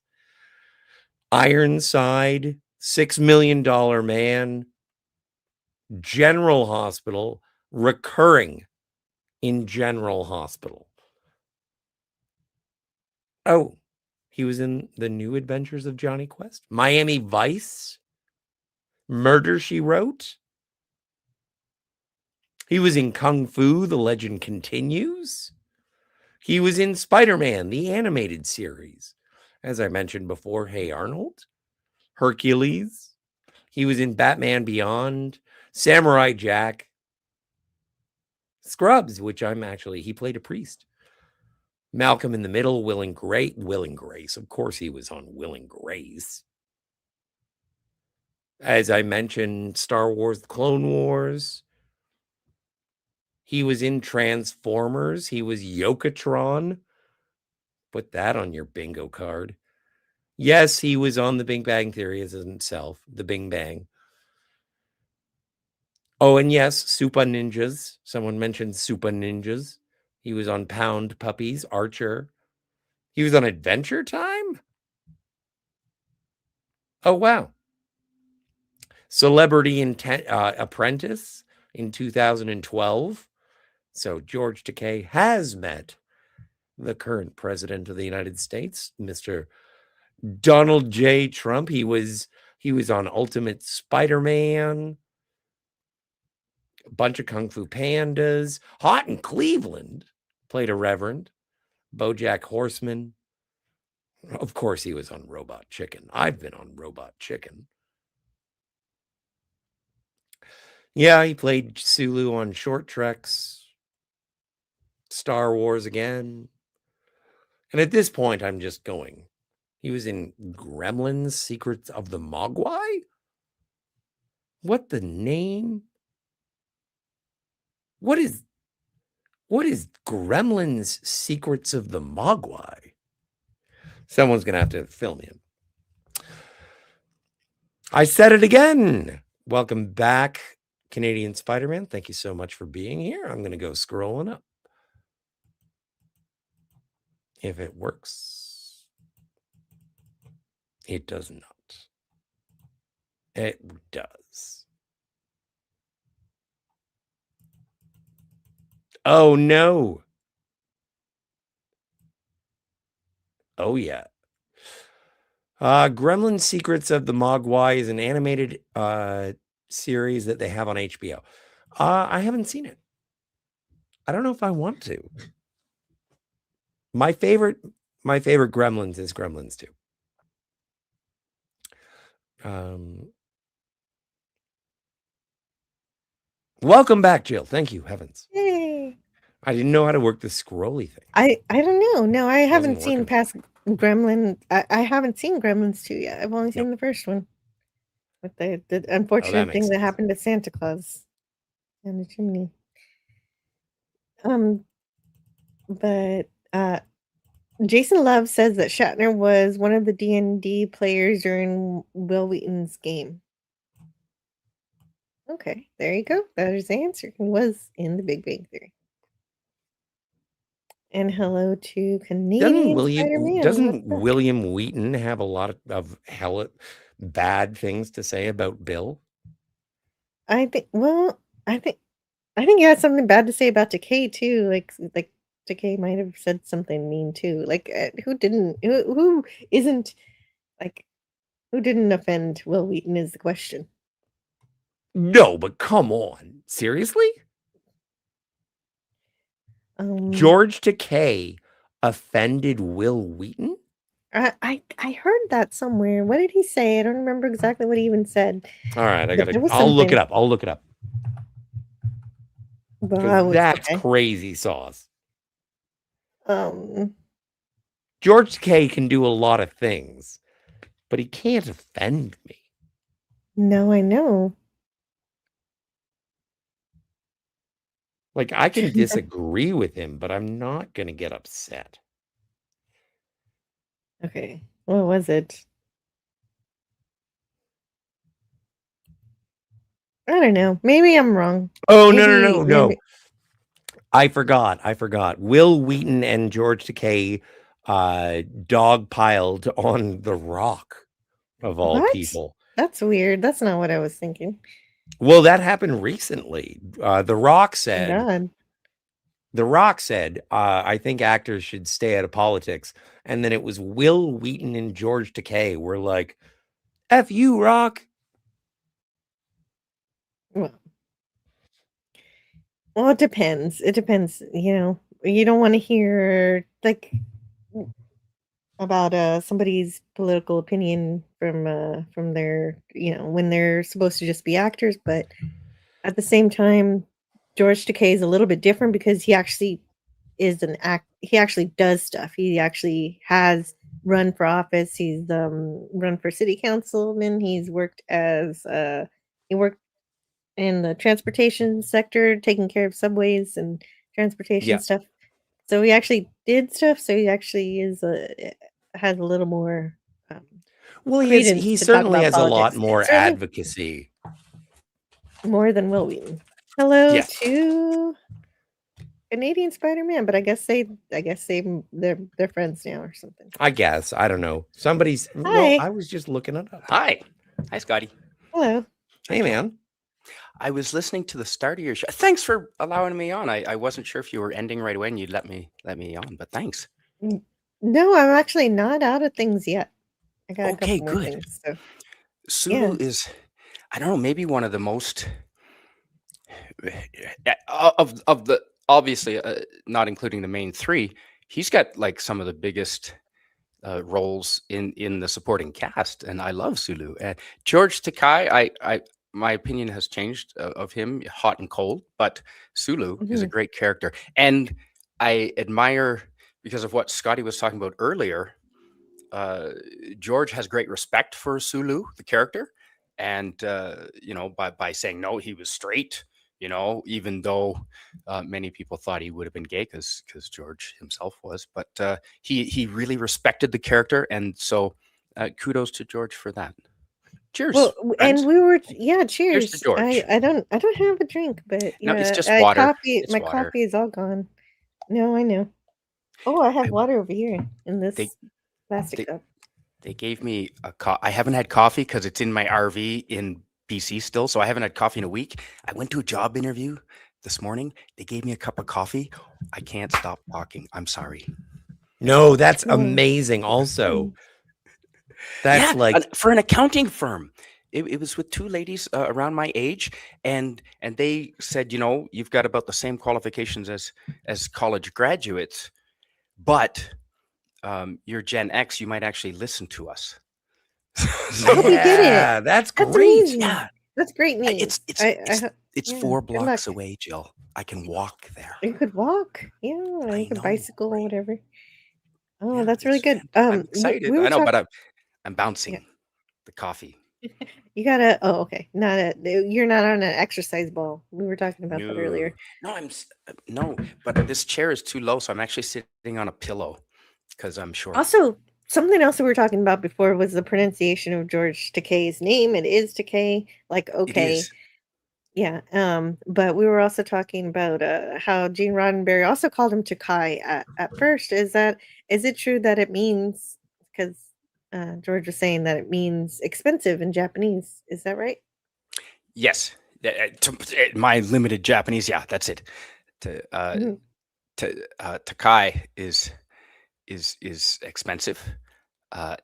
Takei, and yeah, because it's an EI in George's name as opposed to an AI. If it was an AI, it would be Takai, but it's an EI, so it's Takei. They pronounce their E's like A, like the sound A. So yeah, it's Takei, and yeah, it does mean expensive. Yeah, Takai. Well, it means also like literally like high, like as in height. So something's high, like in price. Yeah. Oh, okay. And Herc 130's here. Hello, Herc 130, and he says 3 of my favorite people on panel at the same time. Yeah, well, and I'm sure Scotty R37 will be back. Did he say what he's doing? Yeah. No, he did not. And I'm glad you joined. Okay. Yeah, Mhm. I'm glad you joined the other night. I love this is twice in a short period of time that the three of us get to stream, so I'm excited. Yeah, thanks. Yeah, Thanks that's for saying good. that, Herc 130. You're some of our favorite people in the chat. He is. Does not knowing shit mean that you do know shit? Well, Self-awareness. yeah. Self-awareness that you know that you don't know a lot of things is knowledge, definitely. As opposed to I that, think it was in The Invaders. Is that true? Was George Takei in The Invaders? I don't know that movie. It's a TV show from the 60s, I think. It might be. Let's see. Let me check. Well, I'd have to if it was from that long ago. Oh well. No, I don't see him. I don't see The Invaders here. I can do because you're running the whole show here, Jill. I can look stuff up. I just checked. It didn't. It's no Invaders, unfortunately, because I heard that was a really good show. He played an evil pimp in Miami Vice. Wow. Yeah, I could see that. You'd be really good at that. As opposed to I seem to have picked the only show he wasn't in. a generous pimp or a yeah, angelic pimp? a thoughtful and considerate pimp. Yeah, conscientious. Yeah, that's right. I want to see that. That'd be funny. Strong moral coded pimp. Well, I suppose, yeah, pimps could have a moral code. Yeah. I could say that. Yeah. Brent Spiner and LeVar Burton also had bit parts on Night Court in the 80s. You're darn right they did. Brent Spiner was no bit part. God, he likes that. That's a legendary character. he turned a small role as in TV time into a major character somehow. Like everyone knows that character. Oh yeah, he said Spider-Man twice, so I got excited. Oh, Coffee. okay, yeah, he did mention that George Takei was in a Spider-Man cartoon. Yes, which I have not seen. Hmm. So George Takei, he did other things than just Star Trek, which I was unaware of. Very true. He did lots of things, an incredible amount of things I'll never get to. Not just TVs and movies, but just appearing places, just having Hmm. fun, just hanging around. And so all those things I'm gonna miss. I'm gonna miss a lot of them. Like Scotty mentioned ones earlier. I guess maybe uh, selling stuff on the Home Shopping Network. Well, he wasn't selling, but I he was like answering I fan heard that. questions, and yeah, I that was was definitely something I didn't know. Yeah, no, I was listening before I went to the interview. And I did hear Scotty talk of that and how him and Jimmy Doohan would appear selling things. I did not know that. That must have been just in Yeah, Ontario or not in New Brunswick. But that's kind of yeah, cool and to see them. they did appearances all over the place. Like they would go to video stores and stuff. Do you And think yeah, George ever felt like he or regretted being typecast, do you suppose, or role cast as Sulu? I'm sure he's answered this question, and I do not know Hmm. the answer. I've never seen him answer it, but I'm sure he has. I Yeah, think they all have. I So, haven't heard him complaining yet, but I haven't listened to everything. no, but I It's do possible. know Leonard Nimoy wrote another book called I Am Spock. Yeah, he started. I am not Spock, and Yep. that caused a big ruckus. But Oh my it God, are made you everybody kidding? think he didn't like being Spock, and that wasn't true. He wanted to say I am he should have named it I am more than Spock. Mhm. Just Spock, something like that. No, he would have had protesters outside his house over that. So You are this Spock. is Canadian Spider-Man. I'm impressed. Yeah, Canadian Oh, Spider-Man is hi. cool. Hi, Lord Corey. Well, now don't set your expectations too high now. Calm down. let's set realistic Today, expectations. But instead thank of you. Canadian Spider-Man, you're a caffeinated Spider-Man. You can tell, definitely, Jason Love. You can tell. Broku's got to go now. So long, everyone. Enjoy the rest of the stream and enjoy your weekend. This is the way. Bye. See Bye, you later, Broku. Brogu. Hi, Scotty. Wisdom is Sorry, knowing that you know stretches. nothing. You're okay? Oh, doing more stretches. Okay. What's Okay. I didn't know why you had to leave again. what's that? Hopefully you feel better now. Sorry, excuse me, Jill. This is a math thing. What's that? What's that axiom called? It's the U curve on the chart of people A that. parabola? Well, Oh, wait. yes, but A this U-turn. is a specific theory, an idea that says that people think they're smart, but they don't actually know anything. They're not wise enough to know that they don't know anything, and they're up here. And then Oh, in the middle is a lot of people that know that they don't know so much, but they don't know a no, vast I know amount what of you're things, talking are about. aware of I it. know And what then you're there's a talking curve about. up here where there are people that actually know a lot of stuff and they're aware of it. I forget what that curve is called, but yeah. Anyway, tangent. Somebody's gonna get it in the I chat. oh, is this more like statistics? Kind of. Yeah, but it's a principle. It's a theory about people in general and our intelligence and people unaware that they don't know things. And these Oh, the empty spaces. Dunning-Kruger effect. That's it. That's the Is one. that it? Dunning-Kruger. That is the one. These empty spaces behind me, by the way, Jill, my starships are still in my RV in British Columbia. So they will be filled with starships once I go and get my RV. Nice. Yeah, I figured you were going to put things on those shelves for sure. That's the Okay, idea. yeah. Here it is. Dunning-Kruger effect. I love that principle. Yeah. I don't like it. Well, Makes me basically, feel self-conscious. an That's the intelligent idea. person knows that they don't know everything and that they have more to learn, or that they can learn something from somebody else, and that everybody has their own value to learn from. I'm like, I know about Star Trek, and then someone else shows up and they're like, no. So there's that. It's true. When I was supervising a maintenance crew in Whistler, I had licensed carpenters and plumbers under me, and they would, sometimes ask me about, think that I would know the answer. And I said, dude, like you're the plumber. Just because I am your boss, I just, that means I just take responsibility. I don't know everything. And so, yeah, being self-aware. We need a lot more of that these days, eh? Definitely. You If you would think you hope. know everything, then you're probably stupid. What are you saying, And Wonka? or you're the smartest person alive. One of the Thank two. you. Thank you. The 60s show called The Invaders.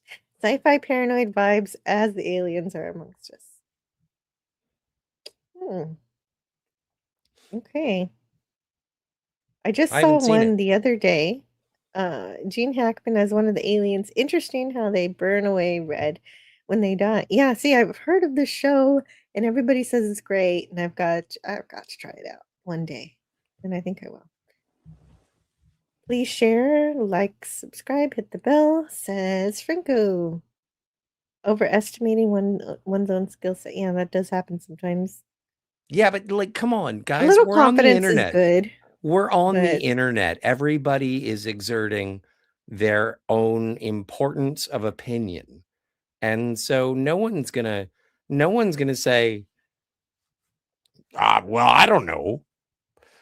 Like, I do appreciate the honesty when I get to come on with Jill, when I get to speak with Spidey, like, and with a lot of you guys, when we get on panels and whatnot, and we just say, you know what, here's what I heard, but if I'm wrong, tell me. And so I do appreciate that. But most of the internet is, I'll tell you what. And it gets a little frustrating because they don't know what. Well, and I don't mind listening. Maybe they'll teach me something if I listen long enough, but How to eventually. be very, very verbose. Yeah. EC was here, says The Invaders was great. So there's a lot of Invaders love in the chat. Unfortunately, George Takei was not in it, so let's see what else is going on in my notes.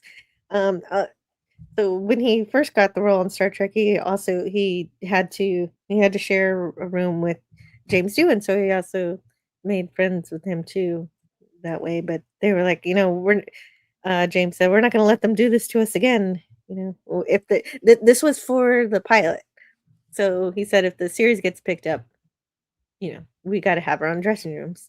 And George Takei said, this is the he said, what did he say? I smell it in the script. I smell quality. But with the cast that they've gathered, but that means we're in trouble. Anytime I like something, it gets canceled in 2 seasons. And so he was kind of prophetic in that way, that story is true. But it's like, if you go back to when they were Of course, we got promoting 3, but it was they had to do a letter writing campaign just to get 3. But anyway, go ahead.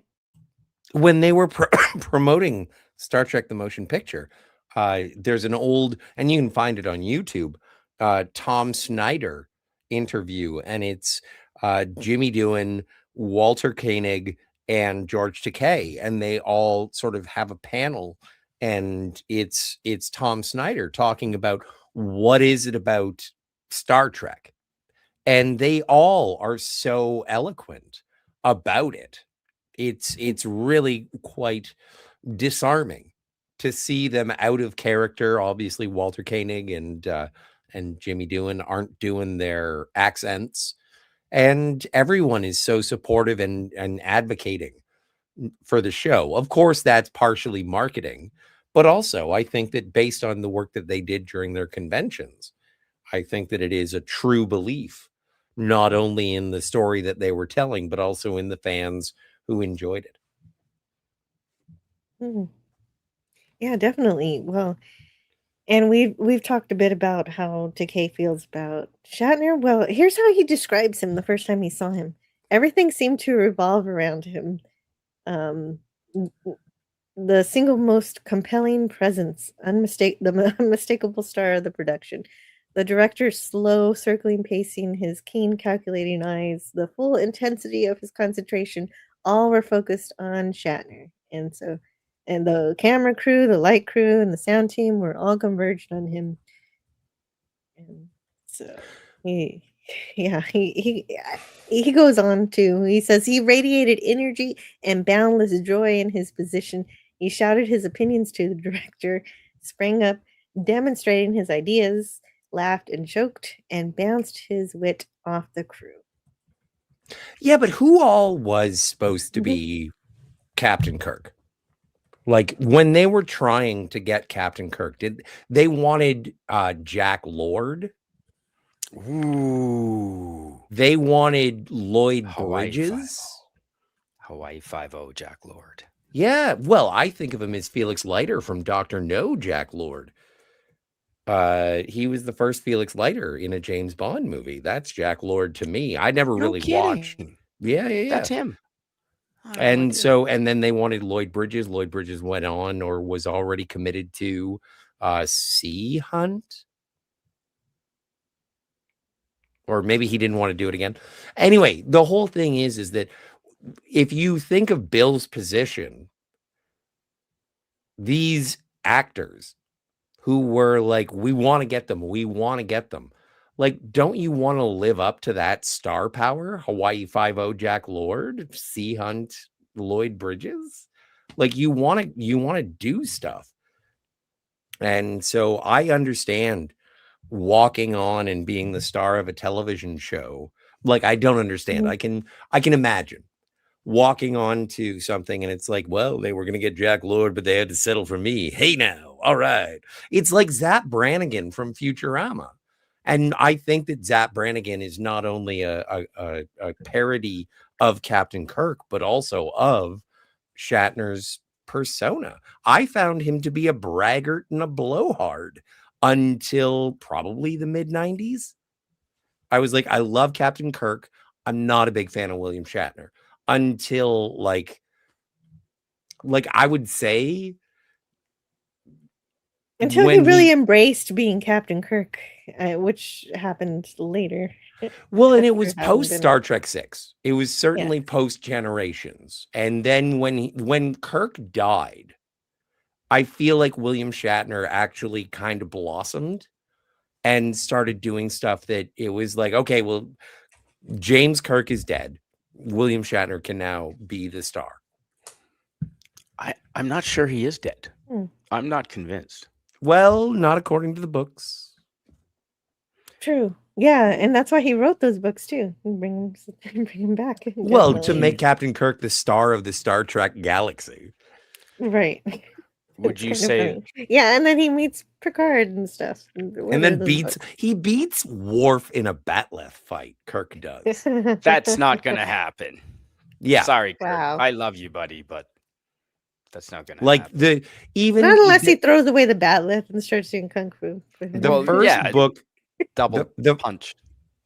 Anyway, I don't want to talk about Bill on George's tribute. Well, we can a little bit. Like it's past 3 hours. We can talk about anything. But in the first book, it's called Ashes of Eden, and it's written by William Shatner, Judith and Garfield Reeves Stevens, and the opening passages are about him rekindling a love, I think, with Carol Marcus, and then he is impotent. And then later on, he has sex with like a 20-year-old younger Romulan woman, and he feels his virility, and the Romulan woman feels his rippling muscles, and it's like, okay, buddy. Okay, yeah, that's I guess like there's a lot of self-insert. Hey, hello to Jason Fox. Yeah. Hey, Jay. Hey, really, that's a little bit funny. Yeah. Oh, you got to read them. If you don't, if you have not read the Star Trek, like the Shatnerverse books, it will not take you long, and you will be happy you did so. Sounds good.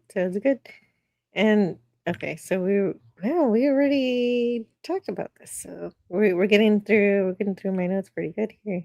As we did talk about Walter. Another thing in the book is Walter Koenig apparently was the one who would tell George Takei about rumors. Oh, Star Trek's coming back. We're going to be in a cartoon series, and but of course he was left out of that one.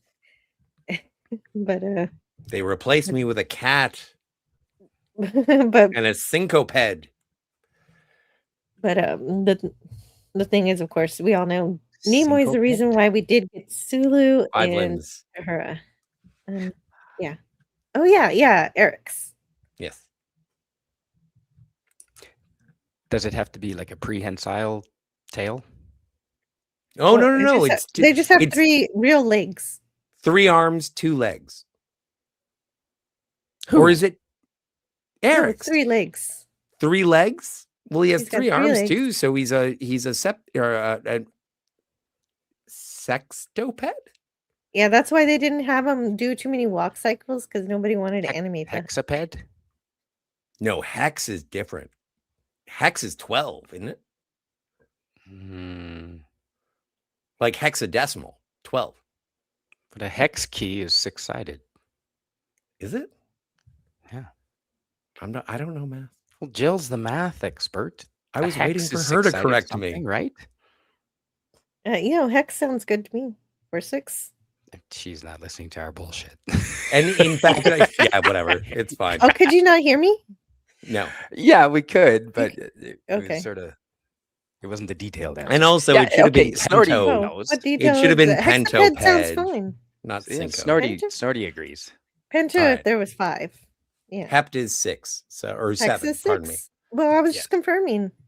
Yeah. Alright. I did respond. Hey, Daniel's Hot Topic. Hello. Hey, Daniel. Say hello to your puppy for me. So Oh yeah, he's got a little white puppy, right? That's racist. Shih Tzu. Is it a Shih Tzu? I'm not sure. It's not racist. I'm joking. I know, but Is- see. Yep, we told that story too. I did that. did Sulu ever use actual martial arts? Snorty and I can only remember him using like Hollywood foo. Yeah, I think that was part of it. Is that he's in the 23rd century, so he doesn't necessarily do martial arts. I don't know. He was a weapons aficionado, not necessarily Yeah. a Bruce Lee. Yeah, he did have to fight against that samurai in Shore Leave. And In we have to watch Greek. that fight scene because his phaser doesn't work in that case, so he had to do real fighting there. So watch that scene, and that'll be your answer. Yeah. I don't Alright. I don't recall Yeah. studying the fight moves in that particular scene. And apparently after the last episode, after Turnabout Intruder, this is the first actor I hear talking about this. They had a rap party where they partied and ate too much and drank too much and hugged. Apparently that was a good thing. That's good. But also, yeah, also a sad thing. Obviously, he knew they were canceled prematurely.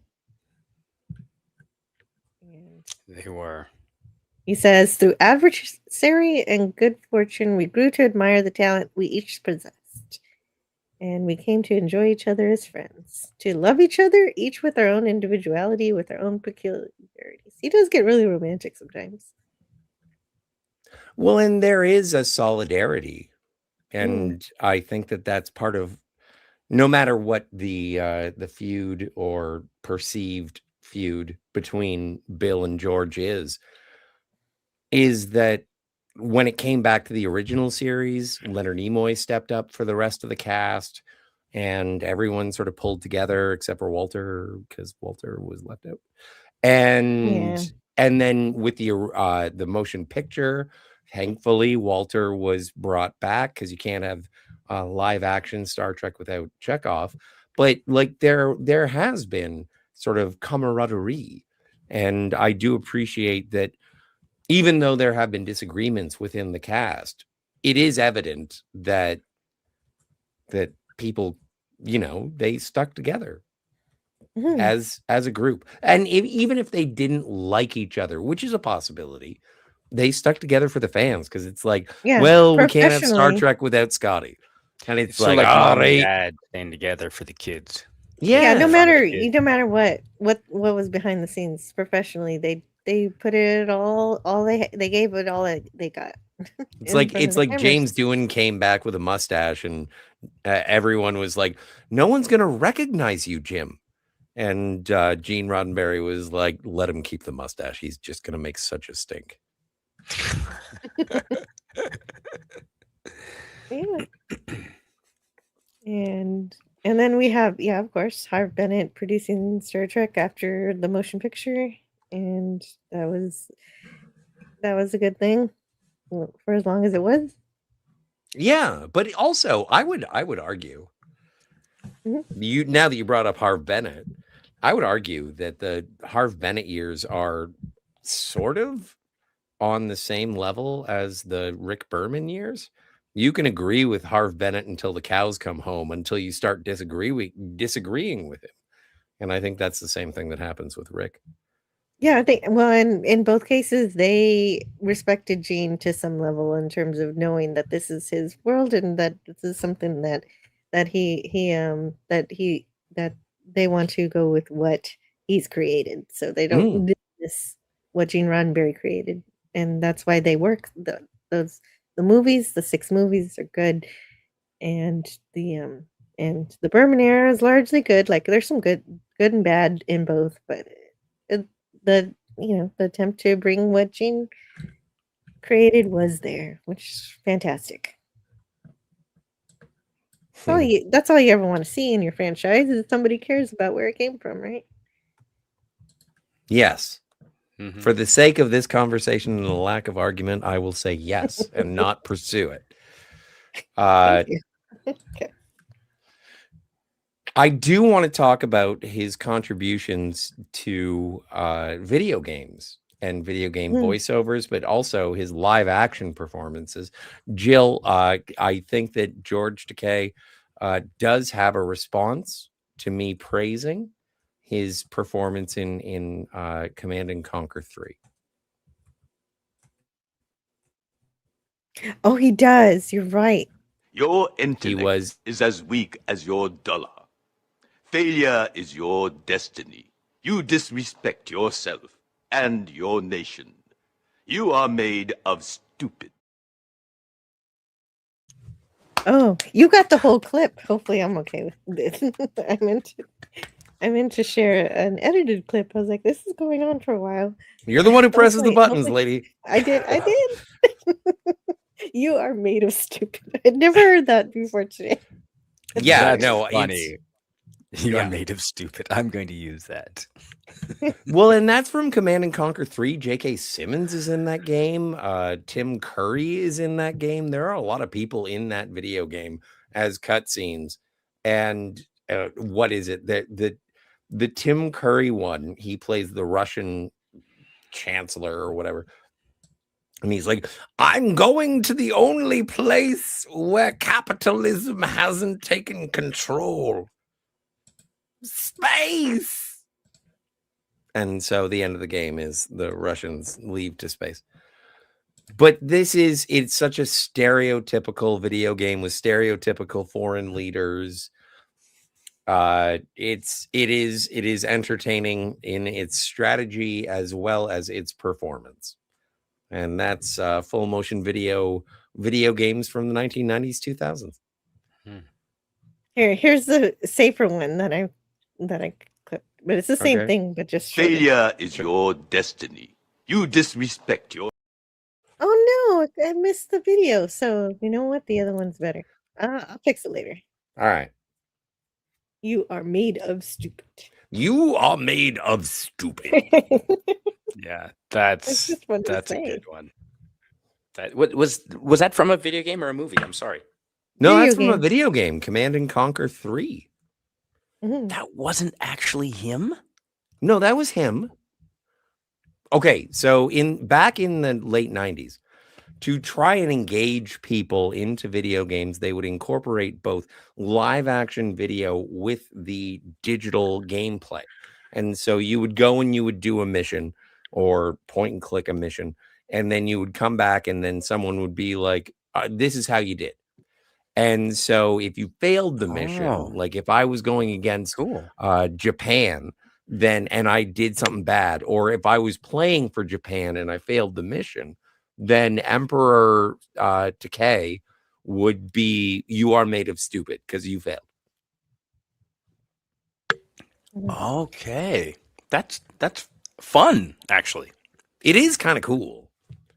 Like, Yeah, and it the is same cool. thing happened in like the Starfleet Academy games. You would go out and you would do stuff, and then if you failed the mission, then Captain Kirk, played by William Shatner, would be like, "You're a poor excuse for a cadet." And Dude Bro says this reminds him of LAN party night. So much fun. See, Mm, LAN party night was a thing. it was definitely. And let's see. Let me go through StreamYard. People are saying things like cheers. Cheers. And Eva Eddie. Yeah, cheers. Eva Eddie's here. The interview with Tom Snyder was famous because Doohan threatened to take to Harlan Ellison to the parking lot because he was dissing Trek. Wow. That's straight out of Trouble with yeah. Tribbles. Oh, yeah. My goodness. Well, don't forget. Don't forget. And also, someone asked very long ago as to whether or not George Takei was in Pretty Maids All in a Row. He was not. But Jimmy Doohan was. And part of the reason for that is because he was best friends with Gene Roddenberry. And so I don't doubt that Jimmy Doohan was like, I'll trollop that boy. Oh, yeah. Well, he was a soldier, right? He actually fought and got injured. He in the was. war. He was a leader. Yeah, he became a very young lieutenant. He would have pounded that guy into the parking lot. I don't know, man. Harlan Ellison is a feisty man. He's a feisty Jew. That's not derogatory I thought because that he's was- actually Jewish. Oh. Isn't that's the guy from Home Alone, right? Franco Walker is Harlan happy that Ellison? panel can count to 10. No, Harlan Ellison is the author of The City on the Edge of Forever, which was Yes. adapted into the television episode from Star Trek and season 1, episode Tickety 2. The 31 in production order. But it is season 1, isn't it? Yeah, season 1. Yeah. Yep. Absolutely, season 1. And Eilert says that Joker actor bleached his mustache. Well, he didn't bleach it. They just put makeup over it. Cesar Romero, I assume you're referring to.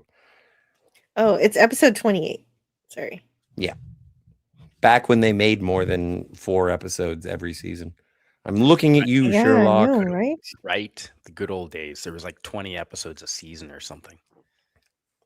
Well, how do you feel about weekly releases as opposed to bingeable seasons? You know, when they release all the episodes on one I day? prefer, I like the way Deep Space Nine does it. Is they're all episodic. You can watch them out of order, but there are certain storylines that are so you could still enjoy it even if you're not following it one by one. But there's still an overarching story that, like the Dominion War, is going on. Well, they also play baseball. I think 20 years ago, the episode weekly release would have worked, but nowadays, I think they're better off doing binging. There will be more talk about it. Well, yeah, nowadays that's how they do it, where it's like 10 episodes and it's essentially a movie. Hello to Penny in the chat. I see you over there. Hey, Penny! And I see you're Harlan- on X. I was in there on Harlan X. but- Ellison. Yeah, sure. She's on X. No, Let me see. no. So I was on X, and I did see that you were streaming on X as well today. I am. Let me see. There's nobody in the chat over there. I tried to Okay. get on, but Yeah, they had it was complicated. It is complicated. I have to go into the creator studio just to find it. So I Hey, found the Tommy. live chat Good to see after you. all these years. I could finally find the live chat on X. They're improving a few things, but not Good. for the actual users apparently. If you can find it. Well, I am Yeah, I'm trying to Tron. I fight for the user. Nice. Or the right to Well, use. you got to go work at X then, right? What is it? Hmm? NCOM. It's NCOM. It's not XCOM. Sorry, I thought I heard something.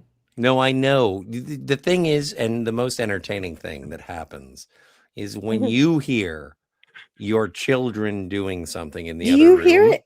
No, I didn't hear anything that time. Okay. What I thought is that you had just spotted a werewolf entering your room. That's what I heard, but I'm pretty sure my kid is just having fun. He's All just right, really no loud. werewolf. No werewolf. Not yet. No werewolf. Stream. No werewolf. Stream's not over yet. By the way, Scotty, if you like Fantastic Four, then I might come on to the X-Men 97 season 2 finale.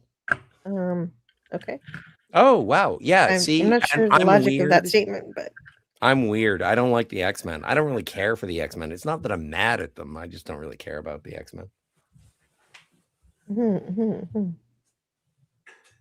And then they also all had their signing at the Chinese theater, and so they were given this small section, and so that what? Nothing. What were we gonna say?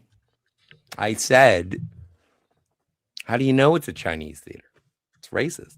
Because it's something it's been a theater in Los Angeles for forever, and that's just what it's called. It's called the Chinese theater. Yes. Yes. You know what I and of heard? course It's has- called the Man's Chinese Theater.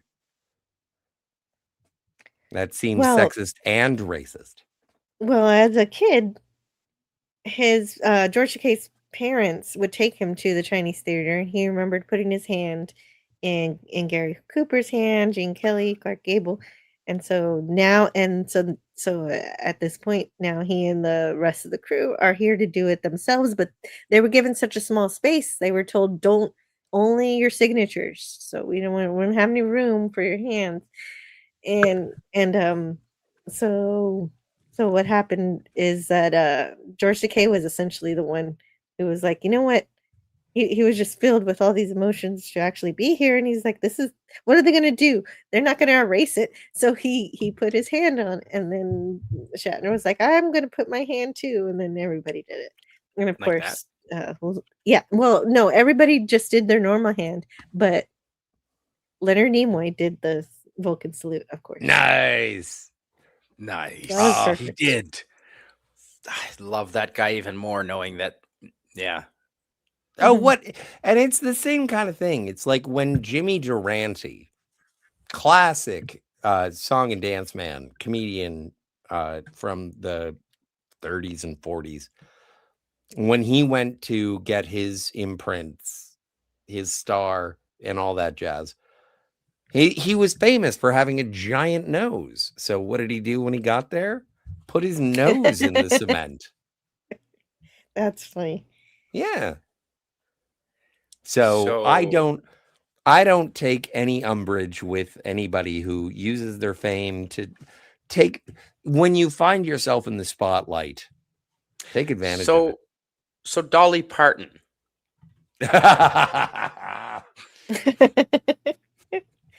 Or Ron Jeremy, for example. Well, I don't think anybody Ron would've gotten mad Jeremy's at me. getting a star on the Hollywood Rock of Fame. He's Well, he might get some different awards. yeah. He's in prison now. No. He is. Yeah. I had no idea. Oh, Yeah, dear. he's been apparently and Trudeau's if you not. find yourself in the adult industry for long enough, people are going to accuse you of inappropriately touching them. That Oh old no, but if he gem. actually got convicted, then he probably did something. Possibly. Yeah. He No, was- there's been a I don't know lot of- anything about it. I don't necessarily want to even it talk was about a it. jury of his peers. Hmm So, Oh, man. and That's honestly, can unfortunate you? that he did Yeah, that. no. Star of 1990s music videos, Ron Jeremy, is in prison for his career before that. Oh dear. Mm-hmm. He might be Well, dead. I don't let's care. I What a don't know. fugly Yeah. man! Why would you waste such a large phallus on such a fugly man? Hey, well, Okay. he maybe he didn't start out What? that way. Are you talking to Maybe God it's, now, Scott? I mean, you know, look at look at. You know, I was gonna say look at Rosemary Barton, but Yes, Rosemary Barton has a giant. didn't Okay, start so out that way. so speaking of Star Trek, going back to Star Trek. Please. She's a Canadian commentator. No, I know who she is. Well, I know you do, but the audience. I don't know. I don't know. No, I don't know who that, but I can guess based on the context of this conversation. She's gone downhill.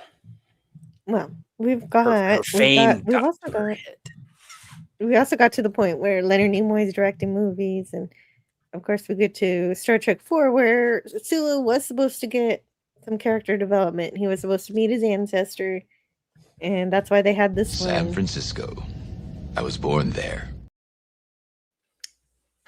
And so, I kind of have a picture for this too. Yeah. Well, Well, and he was supposed to. Yeah, there was a little boy who was going to play his ancestor, his great grandfather. Did they film it? They did. Well, they tried to. They tried, but so last time we read Walter Koenig's book, and he's just said that kid was just a brat. but according to George Takei, he had a good time with this kid. He was talking to him, he was playing with him, and let him wear his cape, and eventually the little boy was calling him Uncle Sulu. Uncle Maybe? Sulu? Or was it Uncle George? I don't know, Uncle something. Like, he was seeming to have fun, and then his mom appeared and started reading lines and scripts with him. And I guess then the little boy decided it's not fun anymore, and refused to do anything. Mm-hmm. So that was unfortunate. All right. Yeah. So the whole magic was taken out for him. But here's the picture. I'll give you that. So this was almost in the movie, which would have been great. That's cool that you have a photo of it. Yeah, right there. Sulu encounters his great, etc. grandfather. Here I am trying to cajole the young actor playing my ancestor into performing the scene. But Leonard Nimoy and I did our best to inspire him, but the young man clammed up. As the day progressed, we lost the daylight and the scene. Oh, I bet you that little kid regrets it now, little bastard. He probably got paid. Yeah. No residuals. Did he get paid? That's better. Yes. But that's the thing, is having seen Star Trek 4, The Voyage Home, do you think it really adds anything to have whatever scene that they were going to have being like? For Star Trek 4, yes, because it's all about the fish out of water thing, and it's all about the crew reacting to being in the past, and that's one of the things. It's just a fun character moment. And I think it's an interesting idea that wouldn't have translated well to the narrative of the film. I think it would have. Really? I've never heard anybody say that it was a bad idea. I didn't say it was a bad idea. I'm just saying. Well, again, my least favorite part of the extended cut of Star Trek The Wrath of Khan is Peter Preston. I don't like that.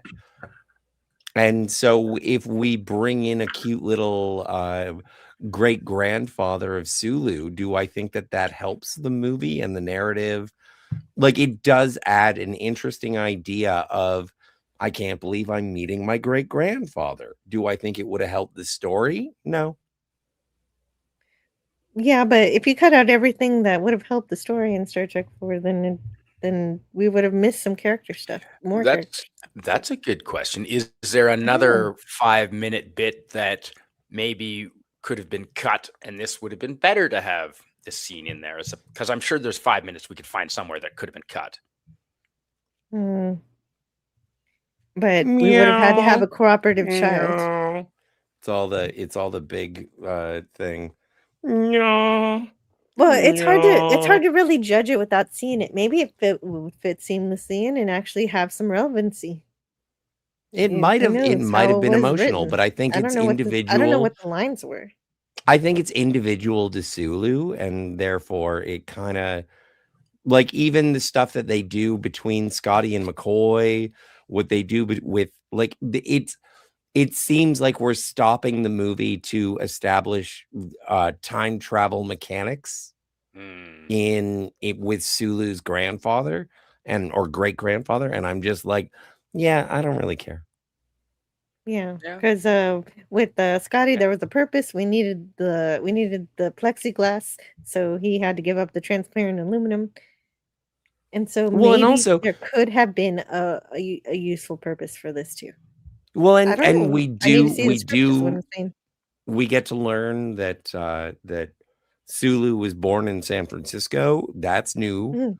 And then also Sulu is good at flying no matter the fuck what. Sorry about the swear. But it's like this must be old for you. Old, yes, but interesting. And so similar back in my academy days. Yeah. And I think that says more than, hello, baby. You used to be my grandpa. Well, that's what I'm saying. That might not have been the scene. It might have been No, more I know. useful You're than right. that. You're right. So it might not have been as trite as that. They're like, what was the dialogue for it? I want to see the words before I can judge it that way. But Scotty's right. It would be difficult to add something to the overall story, but not to say it couldn't have been done. Like if the little kid gave him money or something, or he gave something to the little kid that advanced, like transparent aluminum. Yeah. Yeah, there could have been something like that. Try to cross brains with Spock. They cut you to pieces every time.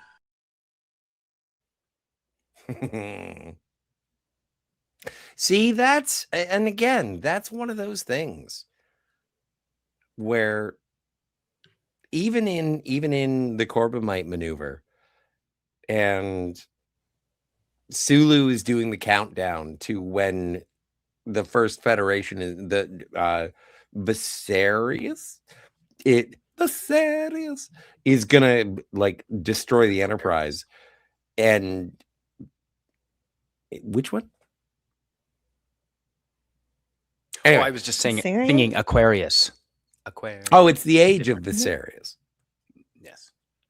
And then Sulu's doing his job, and then the other guy, Bailey, he's like, and that guy's starting a countdown. And it's like, it does show the professionalism of Sulu. Yeah, and it also calls back first episode. He's a mathematician. He's an astro scientist. So Totes. he knows that stuff too. And that's really, really fun. And there's one more scene. There's one more. This is the Star Trek 4 trivia I didn't know about. So this is a brand new thing for me. So apparently there were obviously people around San Francisco while they were filming. And they were always told, don't react to them or they're going to want to be added as extras or paid as extras or something. And so there was this one blonde girl at the end of a bar in one of these buildings when they were next to a saloon that kept trying to flirt with George. She kept winking at him or doing stuff. And during the rehearsals, he was able to ignore her. He was being as professional as possible. And then let's see. I think I can only read this. Let's see. Where is it? So when they actually were shooting the scene, this time she was determined to provoke a response out of me. Reaching down, she grabbed the bottom of her disheveled blouse and hefted it right over her face. And I stared in amazement at two spectacularly fleshy, pink-tipped monuments. And that's how he describes it. Well, he's They complimentary. they reminded me of the tourist brochure's praise of the great twin peaks of San Francisco. And so he started laughing at when this happened. And so of course Leonard had to yell cut and tried to ask George what happened, and George explained, and then Leonard Nimoy looked, but the girl had run already. She had already escaped. So he wonders if if anybody believes him on the story. That's a weird thing to lie about. It is a weird thing to lie about. Could I, in my wildest Especially when hallucinations, you become make an up- advocate for the LGB community. Yeah, could I, in my think- wildest hallucinations, make up two such gigantic reasons to ruin Leonard's scene? Yeah, what do you think? Yeah, no, I think it's totally plausible. As someone that has been flashed before, it does happen. Yeah. Yeah. Yeah, but the thing is, I've been flashed before. You've been flashed before. Jill, have you ever flashed anybody? Or been flashed. You ever done a boob drop for your husband? Criminal offense if guys do it. We can't do that. Yeah, personally for him, but not in Sure. public or anything. No. But I'm just saying, like, nobody believes it. Nobody, I don't believe that you did a boob drop for your husband. I'm pretty sure that it was always very, very demure and very, very respectful. I don't think that anyone would show their tits to Canadian Spider-Man. And I'm certain that no one thinks that anyone would show their tits to me. The thing is George that was when saying- that kind of flashing happens, I think that's something that it's like, no one's going to believe it if it happens to you. And the only person who it is important to is you. Mhm. I believe George because he's famous, so they get probably knickers thrown at him. I just don't believe. I have views that would not go well. I just don't. I don't. Hi, Frank Walker. No, the thing. I can't even talk about it. No, it's Thing moving on. is like if you think of ethnic stereotypes and the size of their phallus and whatnot, I just don't understand why a blonde woman specifically would be like, do you want to have sex? Because I've heard that people from the Pacific Rim aren't necessarily the best endowed. Well, why do you think that that's what a woman's thinking about when she's attracted to a guy? I They're- think they're that like, women think about big dicks all the time. No, what? Like, why would you hit on a guy if he didn't have a big dick? Well, Yeah, but also that kind of thinking Also- is kind of racist. Hang on a We second. don't No, know. it's stereotypical. It's not racist. dear. But Yeah, also, I would like to go back. I would like to go back to what Howard Stern said. Howard Stern said, you have a very deep voice, and that implies that you have a very big. That's right. So now what he play the said. Oh My clip. I mean, that Please. is right. That is the. Oh my. Thank you. George That's a lot of Takei hand bailed me out of that awkward situation. Thank you. Pre-recorded. All right. Congratulations. And gosh, it's been this has been good. Like I'm always worried that I'm not going to do a good job for the actor for the stream, but I think we did okay today, and we did okay for Takei. what's your favorite two Takei episodes, Jill? Well, Naked Time definitely. But another one, oh, I really love a Muck Time. Just because Walter and George Takei are not together at the helm enough, and I love their banter about, oh, we're going to Vulcan now, we're not going to Vulcan. Oh, let's turn around, and they make fun of it, and it's really That's cute. true. And I More of wanted that would've maybe been good. 50% more of that would have been amazing. I really like That Which Survives when it's like, I'm for you, Lieutenant Sulu. Mhm. I am for you, Lieutenant Diamato. It's And amazing so that I like Sulu that. survived that. Yeah, I You know, don't right? usually survive that. That would have been devastating. That would have been like Tasha Yar level shit. Yeah. Yeah, you can't do that. Well, they did Tashiar, but she wanted to leave. Yeah, but So I'm just saying, like, in if the you 90s killed became a great Sulu. way to get rid of a character is to just kill him. That's why I loved the Orville. When Alara wanted to leave, they didn't just kill her. They just said, "Oh, she's sick now. She's got to go home." Oh, I also like Return of the Archons. Oh, Archons. Oh, my mistake. Don't know. Oh yeah, he looks really good. No, I use that as one of my pictures. He looks I really like him in those old-timey outfit. Yes. He's a Quaker. Yeah. Oh. Yeah.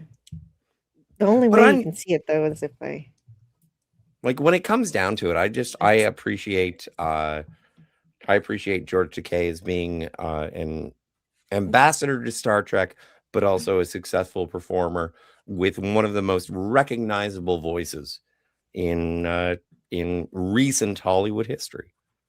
Yeah, and I often use a variation of that voice when I read storybooks for my children. Like Nice. he's often whatever character feels like Sulu. I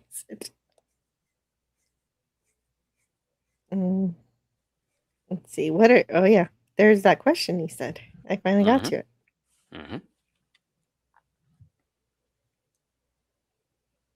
He would have cleaned his clock. Yeah, James doing. Okay, okay, so that's right. Okay. Yep, and I think dude, yeah. Does anybody have anything else to add to this? Because I'm just gonna go through the chat here, and I think I'm gonna let you guys go to enjoy the rest of your Friday. And I've got to find somebody to raid, and I'm gonna work on that, and also maybe find someone to send y'all to on YouTube side too. I'm going to go to the chuck wagon races locally here in High River and volunteer selling beer Oh, when does tokens. that happen? That I've got to be there in about 3 hours, so I think I have time to go tubing in the river a little bit first. Oh, chuck wagon. Oh, is that the one with the children? And you get to see the children. Apparently, it's not or children. the- Apparently, it's little mini ponies, little horses, and little mini chuck wagons. And instead of having two drivers in the chuck wagons, because sometimes it takes two men to pull four horses back. In this case, there's only one dude in it. I thought it was children, but and I'm not necessarily he's not necessarily a midget either, but it's just one dude. And so that's taking place at Yeah. 7 o'clock. So in about Oh, maybe more 5 like a hours. jockey, like someone. Like a jockey. Yeah. 5 hours Yeah. from now. So yeah, that'll be fun. Mhm. And I think I will try Yeah. and live stream if I can. Though that's cool. If you can't live stream, of course, videos later would be good too. Yep, I've already got some of the chuck wagon races. And boy, do you know they drift some of those chuck wagons when they go around corners, like at speed? Holy Like moly. drifting chuck wagons. I saw it. I don't know if I got it on video, but I saw it with my own eyes. Chuck wagon Ben-Hur. Drifting. It was that's exactly what it was, Scotty. Yeah. I'd love to see it. I can't make it in time. I'll be late. It'll I'll be be just a little 3 late. days It's late. It's a little bit north. It's a little bit of a drive.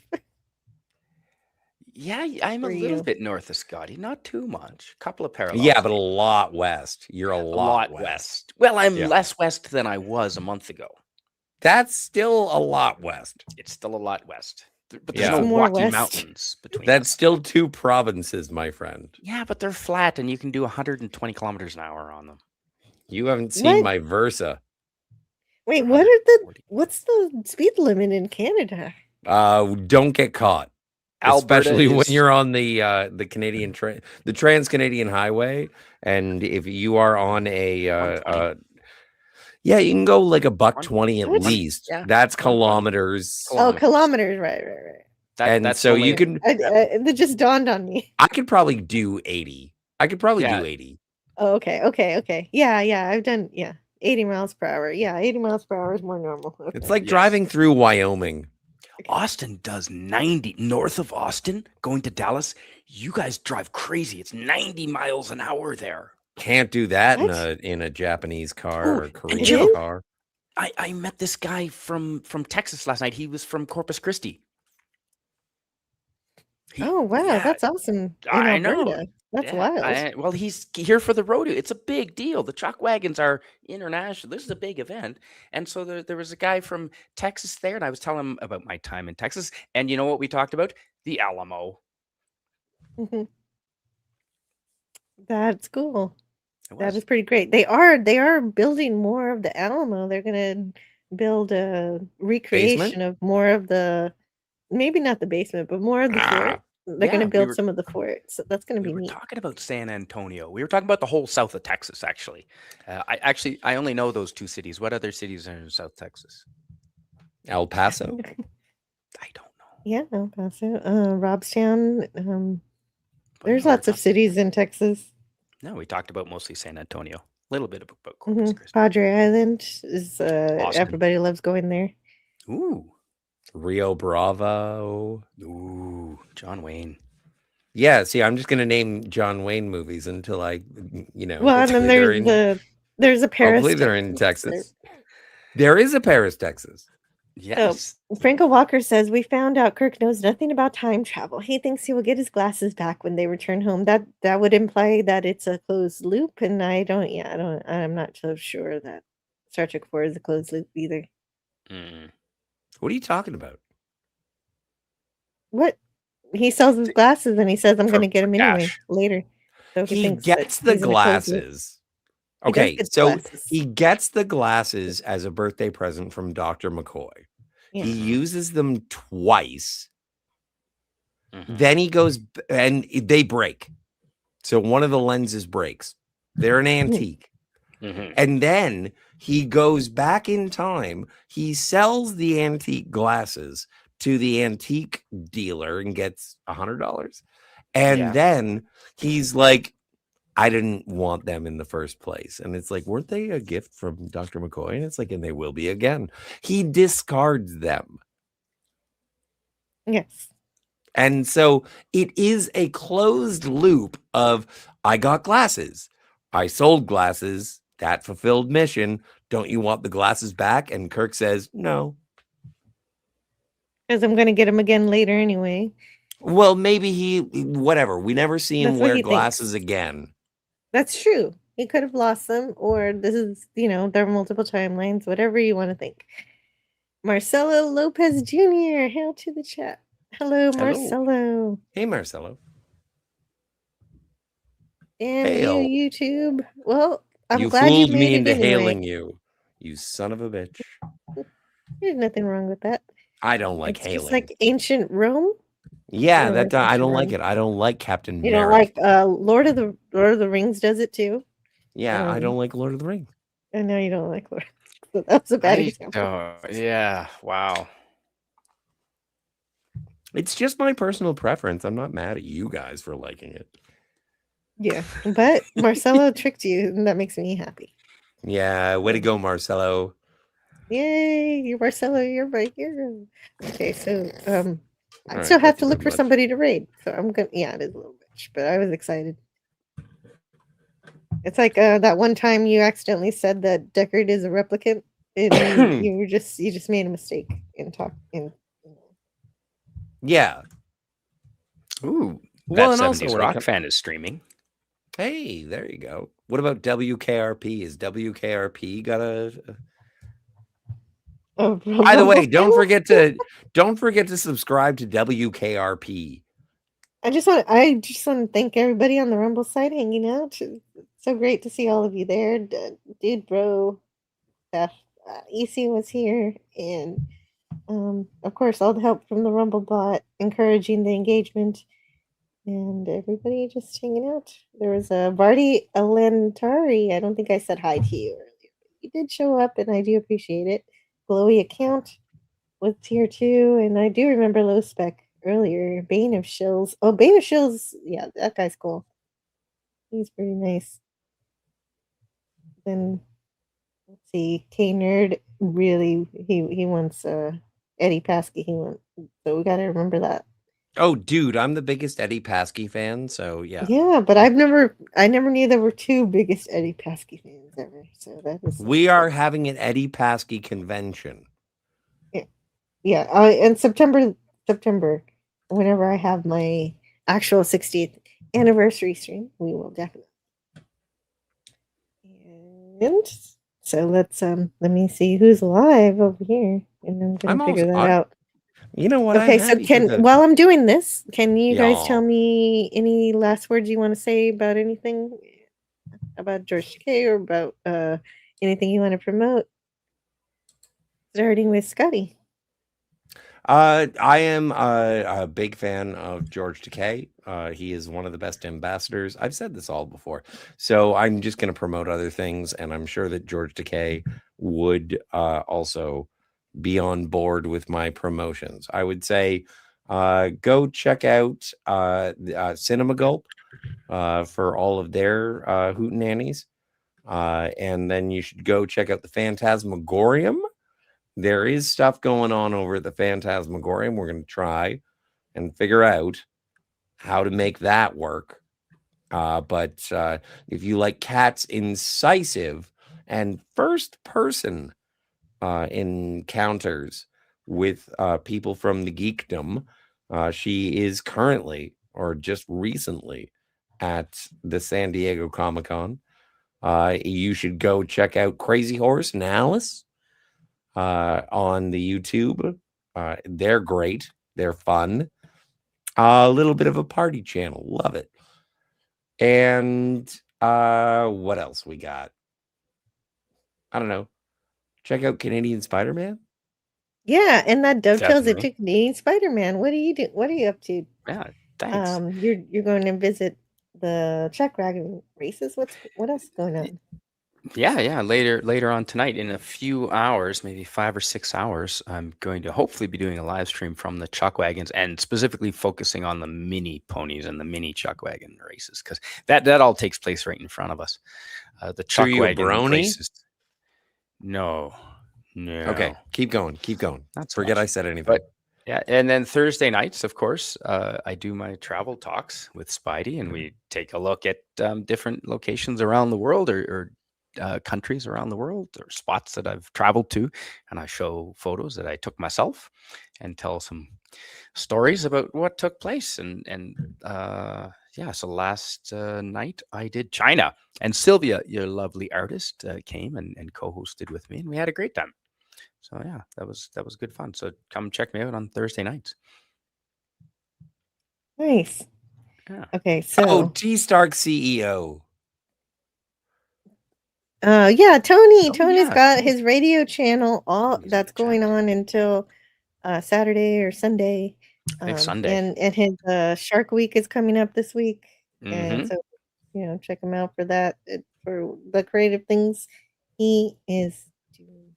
Oh, Theta of the Grid, or Theta of the Yeah. Archaeology, whatever. Wait a minute. Nerd Yeah, it archaeology. used to be Thetazor, and then it was Theta the Grid, and now it's Nerd Archaeology. So he's always I can't keep up. finding that right brand for his work, which is a good exploration that he seems to really enjoy doing. He did a live stream about YouTube itself recently. Oh, So that it was pretty good. I listened to it on the replay. It was about some rumors that YouTube might possibly start charging people to upload, and I don't know that there's no confirmation for that, but that would not be fun. Oh, Yeah, they're ready. Istafobos. Istafobos. Istafobos has been growing so fast. Yeah, He's he's been doing doing these great. videos. He's got 1,000. He's got 500 subscribers already, and he just started posting a few weeks ago. And he's got like such a count on his videos. Mm-hmm. And then no, I'm out. I'm done. I don't know. Trevor Retro is still doing stuff. Mr. Brown Alliance, I love him. Anybody think of? Let's see. I'm Jedi almost Master there. and his Lost Jedi on a Master, Planet. Lost in Space. I love. Hey, it's they do eventually get the ship going again and get lost in space. Yeah, I don't care. Well, you cared enough to mention his channel, so that's Well, I canon. want to support it. I It mean- doesn't mean that I have to like the show that he's reviewing, but I like him. I saw the launch of the Artemis 2 from Jedi Master's YouTube channel. He did it live, and it was as exciting as it like I live in Ontario, he lives in Florida. He filmed the entire launch, and he was so excited, and he did get to film it for the rest of us, and so I appreciated it. Do I like Lost in Space? Well, the 97 movie. Yeah. Yeah, I heard that. I still haven't seen that. I hear that, yeah, they take Dr. Smith back to how villainous he was in the first 5 episodes of the TV show. But that's all Well, I you gotta know. I watch haven't it. seen it. You gotta see it. Mr. Brown And is on later. You gotta see it. Really? You don't have to. Nice. Sorry, Yeah, Mr. see? Brown. I was thinking of Oh, Mr. that's Brown good. too.